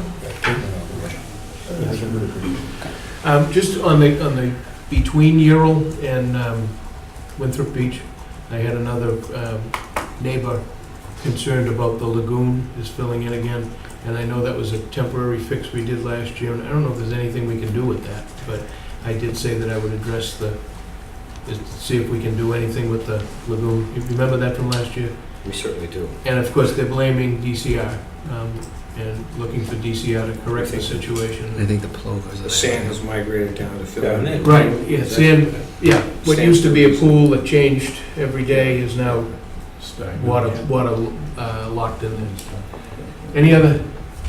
Yes, Well, and not to this, but to the manager, I was wondering, when we met on Monday night with, in regards to the houseboat regulations that that Chairman Boncory is going to talk a little bit about, there was a question of, you had mentioned before that maybe that we were in litigation with Atlantis and whatnot, and whether it was specifically about the bed and breakfasts, but we were also wondering if there's any specific, are we in the town in any litigation in regards to the violations that Atlantis Marina might have done of town ordinances and whatnot in the past, over these past years, specifically just with the marina itself? No. There are some separate issues the marina owner has got to address. And that had been under some litigation effort. My understanding is that has told essentially while we were dealing with some of the uses and other issues in the marina, which have now, to some degree, have gone elsewhere, and the cease and desists that were in place were satisfied by the inspection office. Okay, and their observations, and they did many visits, site visits, and found that there was, in their opinion, relative compliance with their cease and desist. So there wasn't a reason to go in and get a restraining order or anything of that nature. Whose opinion? Special services. Our director. Oh, no, that's Yeah. fine. So that, while that was being pursued, and some preliminary discussions about filing some action to restrain folks from doing that foreign activity that was happening, that seems to have been complied with. At least that's the report that the Commissioner of Inspections has issued to Attorney Lane. So it didn't seem like we needed to pursue that strategy at this point. Relative to matters of zoning compliance, there was a matter that was discussed and brought forward and considered for land court in terms of adherence to special permit requirements. I'd have to get you an update on where that stands at this point. I'm not sure if there's been recent activity on that case. But there was a review of the legalities of that matter, and whether or not we had standing to proceed with a further action against the marina operator. Any further? Following up on Richard or agent's comments, we had a lot of comments at that meeting about the variance being disobeyed, special permits being disobeyed with the number of parking spaces, and it's in violation of what would be allowed. And, some of the people there were adamant about, well, what is the town doing about it? We didn't know. We thought it was in suit, and we thought something was being done about the parking situation where he's disobeyed the parking regulations, and The even the overflow. the overflow lot is locked, so there's a gate there because you're storing boats there, and they can't use that, which was supposed to be used as well for overflow. So, I mean, there are some violations, it seems to us, from the complaints we That got. seem to be continuing. Yeah, but we don't know what the town. There was is doing. conversation between attorneys, our attorneys and their attorneys, relative to, satisfaction of obligations. We have been insisting that they come into compliance. If that's still not the case and we're being reported that those violations are continuing, I'm sure that the action then would be continued in court. Council Mills. There is a feeling on the part of some of the people there that the original certificate called for a marina for the summertime, and that it was in violation of the rules to have the marina operating year-round. That was one piece of information that came up. The parking was another, because their special conditions allowed for X amount of marina spaces, and they went off and added more marina spaces without any more parking, and still don't have it. And there is one woman who, by her own admission, said she is still renting out rooms as a vacation rental, like you or I would do with our house. I have children that are moving back, so my vacancy is high. But that being the case, there's somebody down there that's saying that she is in fact renting out rooms there, so. But she doesn't serve breakfast. Her But she comment doesn't was, serve breakfast, I'm not a bed and breakfast because I don't serve breakfast. Yes. Boarding house. Yeah, and she felt that it was our obligation, I think, I can't speak for her, but I think she was wondering why we didn't present that to her when she moved into town, am I wrong? Yes, she felt that was our responsibility to let her know that, whether it was okay or not.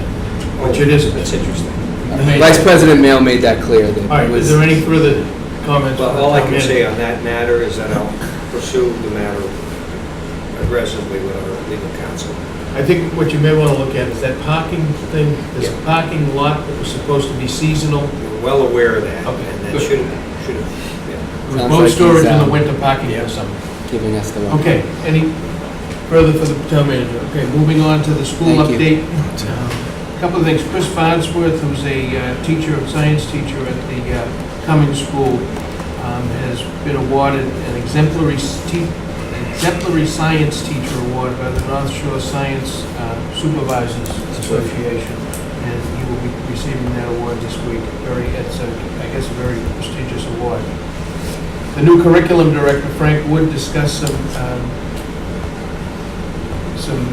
innovations going into the schools as far as curriculum development and moving toward a goal of raising MCAS scores through programs that are more modern than what they've been doing in the past. It sounds impressive. The Casella Scholarship, there were 56 applicants. The Casella Scholarship was the one where several $1 million were left to the community, and I forget the number of scholarships that are going to be awarded this year just from that, in addition to all the other scholarships. So that's a tremendous improvement for the schools. As we know, the topping off ceremony took place last week, where the top beam was put up with all the signatures on it. Councilman Corey and I were there, and it was an impressive ceremony.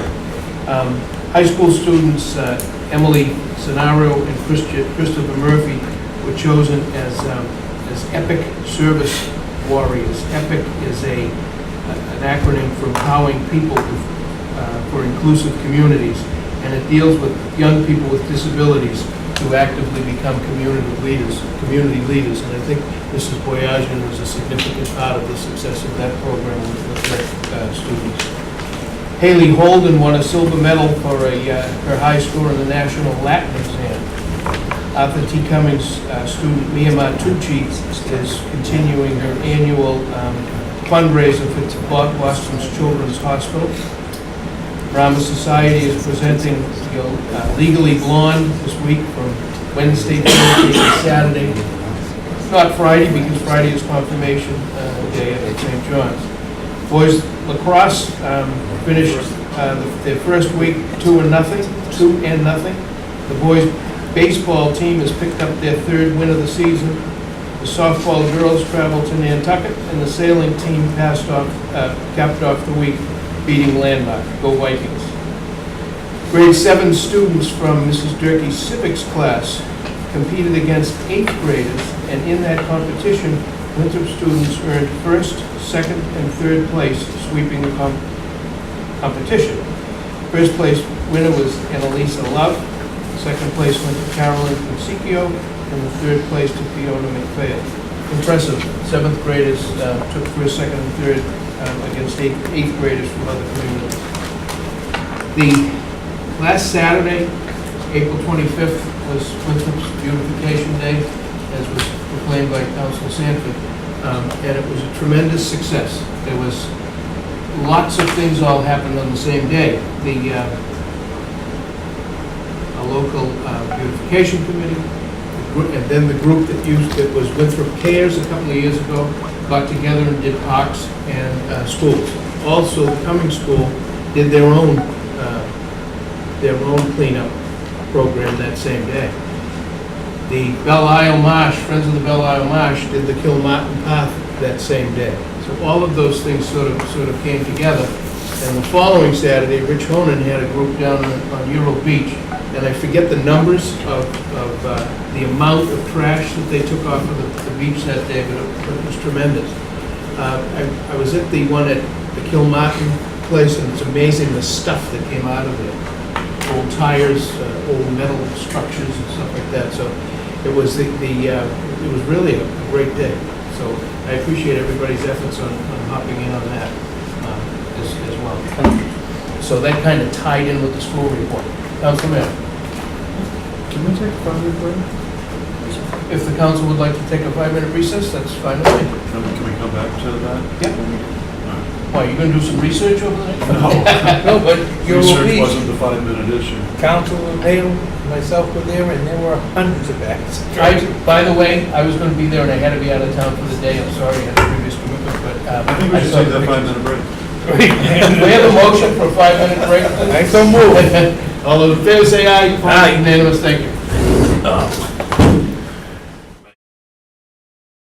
Town council authorized the transfer of $288,506 from the general stabilization fund 932 to fund the snow and ice budget due to deficits occurring during the winter storms of 2015. I'll take any other action relative thereto. Do you have a motion, Councilor Delvento? That came from committee, is positive recommendation, and recommending quick action. Coming from committee with no second required.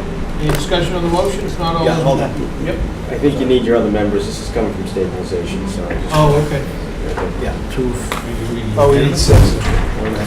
I'll reread the motion. Oh, I'm gonna comment on the schools. Well, we'll have to go back. We're into the full business. Transfer $288,000. Go back. I move that the council authorize the transfer of $288,506 from the general stabilization fund 932 to fund the snow and ice budget due to the deficits incurred during the winter storms of 2015. I'll take any other action relative thereto. We have a motion from Councilor Delvento requiring no seconds. It came with a favorable recommendation. Any discussion on the motion? If not, all those in favor say aye. Aye. Opposed? It's unanimous. I move that the town council transfer $80,000 from free cash to a special article in the general fund for the purpose of funding asphalt restoration resulting from winter storms. I'll take any other action relative thereto. Councilor Delvento? This has a... This reads Positive. This has a positive recommendation from the Finance Committee. So you're making a motion, you have a positive recommendation, no second required. Any discussion on the motion? If not, all those in favor? It's online, there's an extra one. Yeah, Denise, that extra line that was printed here, I didn't read. Strike the last line. That last sentence should be scratched. I didn't read it, I was going to correct the text. Did you see it? Funding from? Yeah. Okay. Next motion, transfer. Don't vote. Vote. Sorry. All those in favor say aye. Aye. Opposed? It's unanimous. Want me to read it? Manager. Next motion. Good. I move that the town council authorize the transfer of $31,592.78 from the town manager contract settlements to 0111252-511092. Town council personnel, $399.40. Town manager personnel, $4,667.41. Town accountant personnel, $5,799.82. MIS department personnel, $976.79. Town council personnel, town clerk personnel, $3,589.78. Conservation commission personnel, $833.74. Planning board personnel, $307.63. Dog officer personnel, $2,962.57. DPW personnel, $6,301.73. Cemetery department personnel, $3,420. Cemetery department overtime, $596.05. Council on aging personnel, $1,246.53. Veterans agent personnel, $441.33 to provide for contract settlements for FY15. I'll take any other action relative thereto. Councilor Delvecchio. That was referred out of Finance Committee for positive action. Okay, motion from Councilor Demento, because it was referred from Finance Committee with positive action. No second required. Any discussion on the motion? Not all those in favor say aye. Aye. Opposed? It's unanimous. Thank you. Motion, town council authorized the transfer of $21,854 from general insurance 014-2552-521166 to North Shore Essex Agricultural and Technical School. 013-2152-532501 to fund the deficit caused by an additional student transferring and subsequent to the FY15 initial assessment. I'll take any other action relative thereto. Councilor Demento. That motion also came from the positive recommendation from the Finance Committee. Motion by Councilor Demento with positive recommendation from the Finance Committee. No second required. Any discussion on the motion? None of those in favor say aye. Aye. Opposed? Unanimous. I move the town council authorize the transfer of $3,090 from the town council reserves 0111052-576100 to a special article to fund costs associated with property foreclosures and take any other action relative thereto. Councilor Delvento. This motion also came forward from the Finance Committee with a positive recommendation. Motion from Councilor Delvento with a positive recommendation from the Finance Committee. No second required. Any discussion on the motion? Yes. Is that legal fees? Yes. And if I may, they do get assessed onto the owner's bill. That's what we had. If it's foreclosed, of course, the owner's not going to pay. It'll come out of the proceeds of the sale. Okay. We just So need we'll something come to back. charge it. Yeah, it would come back. Right. Any further discussion? If not, all those in favor say aye. Aye. Opposed? It's unanimous. Seeing no further old business, new business. Move the Where was the school stuff coming out of? We'll bring it back under public relations.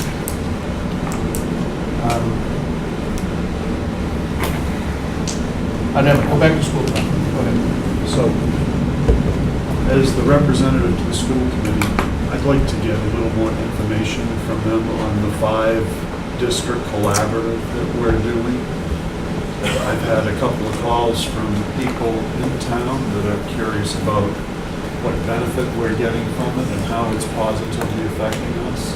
And I actually am, bringing that up on one side while also having gone onto their website and noticed that there is a training initiative that they are presenting that is open to teachers and they can actually get credits from it. And I was very interested in knowing, because this deals with math and elements around the core. It's 5 3-hour sessions beginning in May.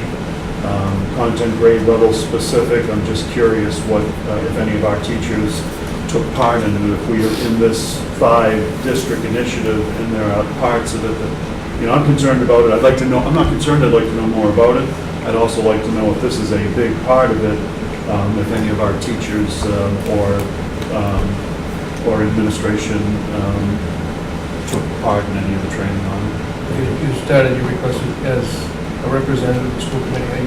Yeah, for you, yeah, because you were on the school. I'm as a member of the school committee, as a student council representative, but any information you want, just give me something in writing and I'll submit it to the superintendent. Anything else? Back to new business. Motion submitted by the town manager. Motion that the council authorize the adoption of Massachusetts General Law, Chapter 44, Section 53F and a half, for the purposes of establishing an enterprise fund to be known as the Town of Winthrop Ferry Tourism and Culture Fund, to take any action relative thereto. Mr. Manager, could you comment on that? Yes.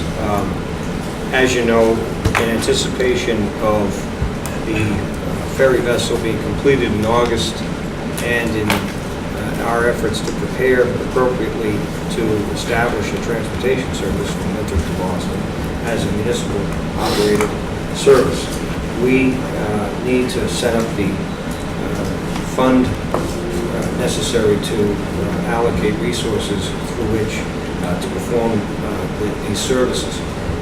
We feel that an enterprise fund as an isolated, independent cost center is the best approach to take for this, and to enable us to track both revenues and expenditures within a single entity, similar to the 5 enterprises that the town currently operates. It enables us to begin the process of seeding the enterprise with revenue to be able to expend in anticipation of establishing the service. So we need to fund first to be created. Okay, we have a request for a motion. Do we have a motion? I'll make the motion, Mr. President. I'll second. Motion by Councilor Del Vento, seconded by Councilor Sanford, that the town council authorize the adoption of Massachusetts General Law, Chapter 44, Section 53F and a half, for the purpose of establishing an enterprise fund to be known as the Town of Winthrop Ferry Tourism and Culture Fund. We have a motion and a second. Any discussion on the motion? Not all those in favor say aye. Aye. Opposed? Unanimous. Motion that the town council authorize the transfer of $50,000 from free cash to fund the enterprise fund that we just voted on, known as the Town of Winthrop Ferry Tourism and Culture Fund, or take any other action relative to it. Motion to refer to finance. Motion by Councilor Lettieri to refer to finance. Is there a Second. Second. All those in favor say aye. Aye. Opposed? Denise, can you advertise for public hearing for next week? Next meeting, I should say. Motion submitted by Town Manager James McKenna that the Town Council appropriate from rink retained earnings the amount of $5,000 to fund rink utilities, 6725-521600, for the purpose of paying utilities. Have a motion? Motion. Councilor Lettieri, seconded by Councilor Sanford. Any discussion on the motion? Not all those in favor say aye. Aye. Opposed? It's unanimous. On appointments, the chairman of the Harbor Management Committee and the 2 associate members, as you know, we reorganized and got the Harbor Management Committee kind of reinvigorated. And as part of that, 2 of the members were associate, to see how it worked out. It's working very well. They and the chairman have requested that they now move from associate members to regular members. And I'm going to make that as an appointment. Could I have a motion to affirm the Motion. Well, actually, it's Joe Dublin and Donnie Kolpak. Donnie was on it, moved from regular to associate, now wants to go back to regular. And the other one is Joe Dublin, who was a new member as a associate. Motion by Councilor Lettieri to affirm, seconded by Councilor Sanford. Any discussion on this? Not all those in favor say aye. Aye. Opposed? It's unanimous. Gus Martucci on the Ordinance Review Committee needed to, due to some other obligations, needed to rethink and resign. Chairman Boncory has recommended Jason Deeb for his replacement, and I put Jason's application in the packet. But I have a motion to affirm. Motion. Councilor Sanford made the motion. Councilor Second. Del Vento seconded. Those in favor say aye. Aye. Opposed? It's unanimous. May 6th, that's tomorrow night, the Ordinance Review Committee is having their first meeting at the Leo Center. They would like anybody who has suggestions for them to put them in writing. Everybody is welcome to be there, and it's at the Leo Center tomorrow night at 7. Next meeting, May 19th, we have, as we mentioned earlier, our budget hearing. Anything on public relations? If not, council? Public comment. I would suggest that since the matter was brought before the council and the particulars discussed, I don't have anything to add to have to go into executive session. I believe you understand where we stand relative to that land transfer. And unless you feel that it's necessary for further discussion. I'd like to go into executive session even for a couple of minutes. So the council anticipates going into executive session to discuss strategy with the sale of land. Discussion of these matters in an open meeting could have a detrimental effect on the sale of land negotiations. Matters to be discussed will be sale of land, and will return to the open session to consider the sale of land only. Could I have a motion to go into executive session? So moved. Motion by Council Barone, seconded by Council Lettieri. Council Clerk, what's the... Council Callow, Council Sanford, Yes. Council Boncory, Yes. Council Barone, Yes. Council Lettieri, Yes. Council Boyajin, Yes. Council Del Vento, Okay. Vice President Mayo, President Gill, Yes.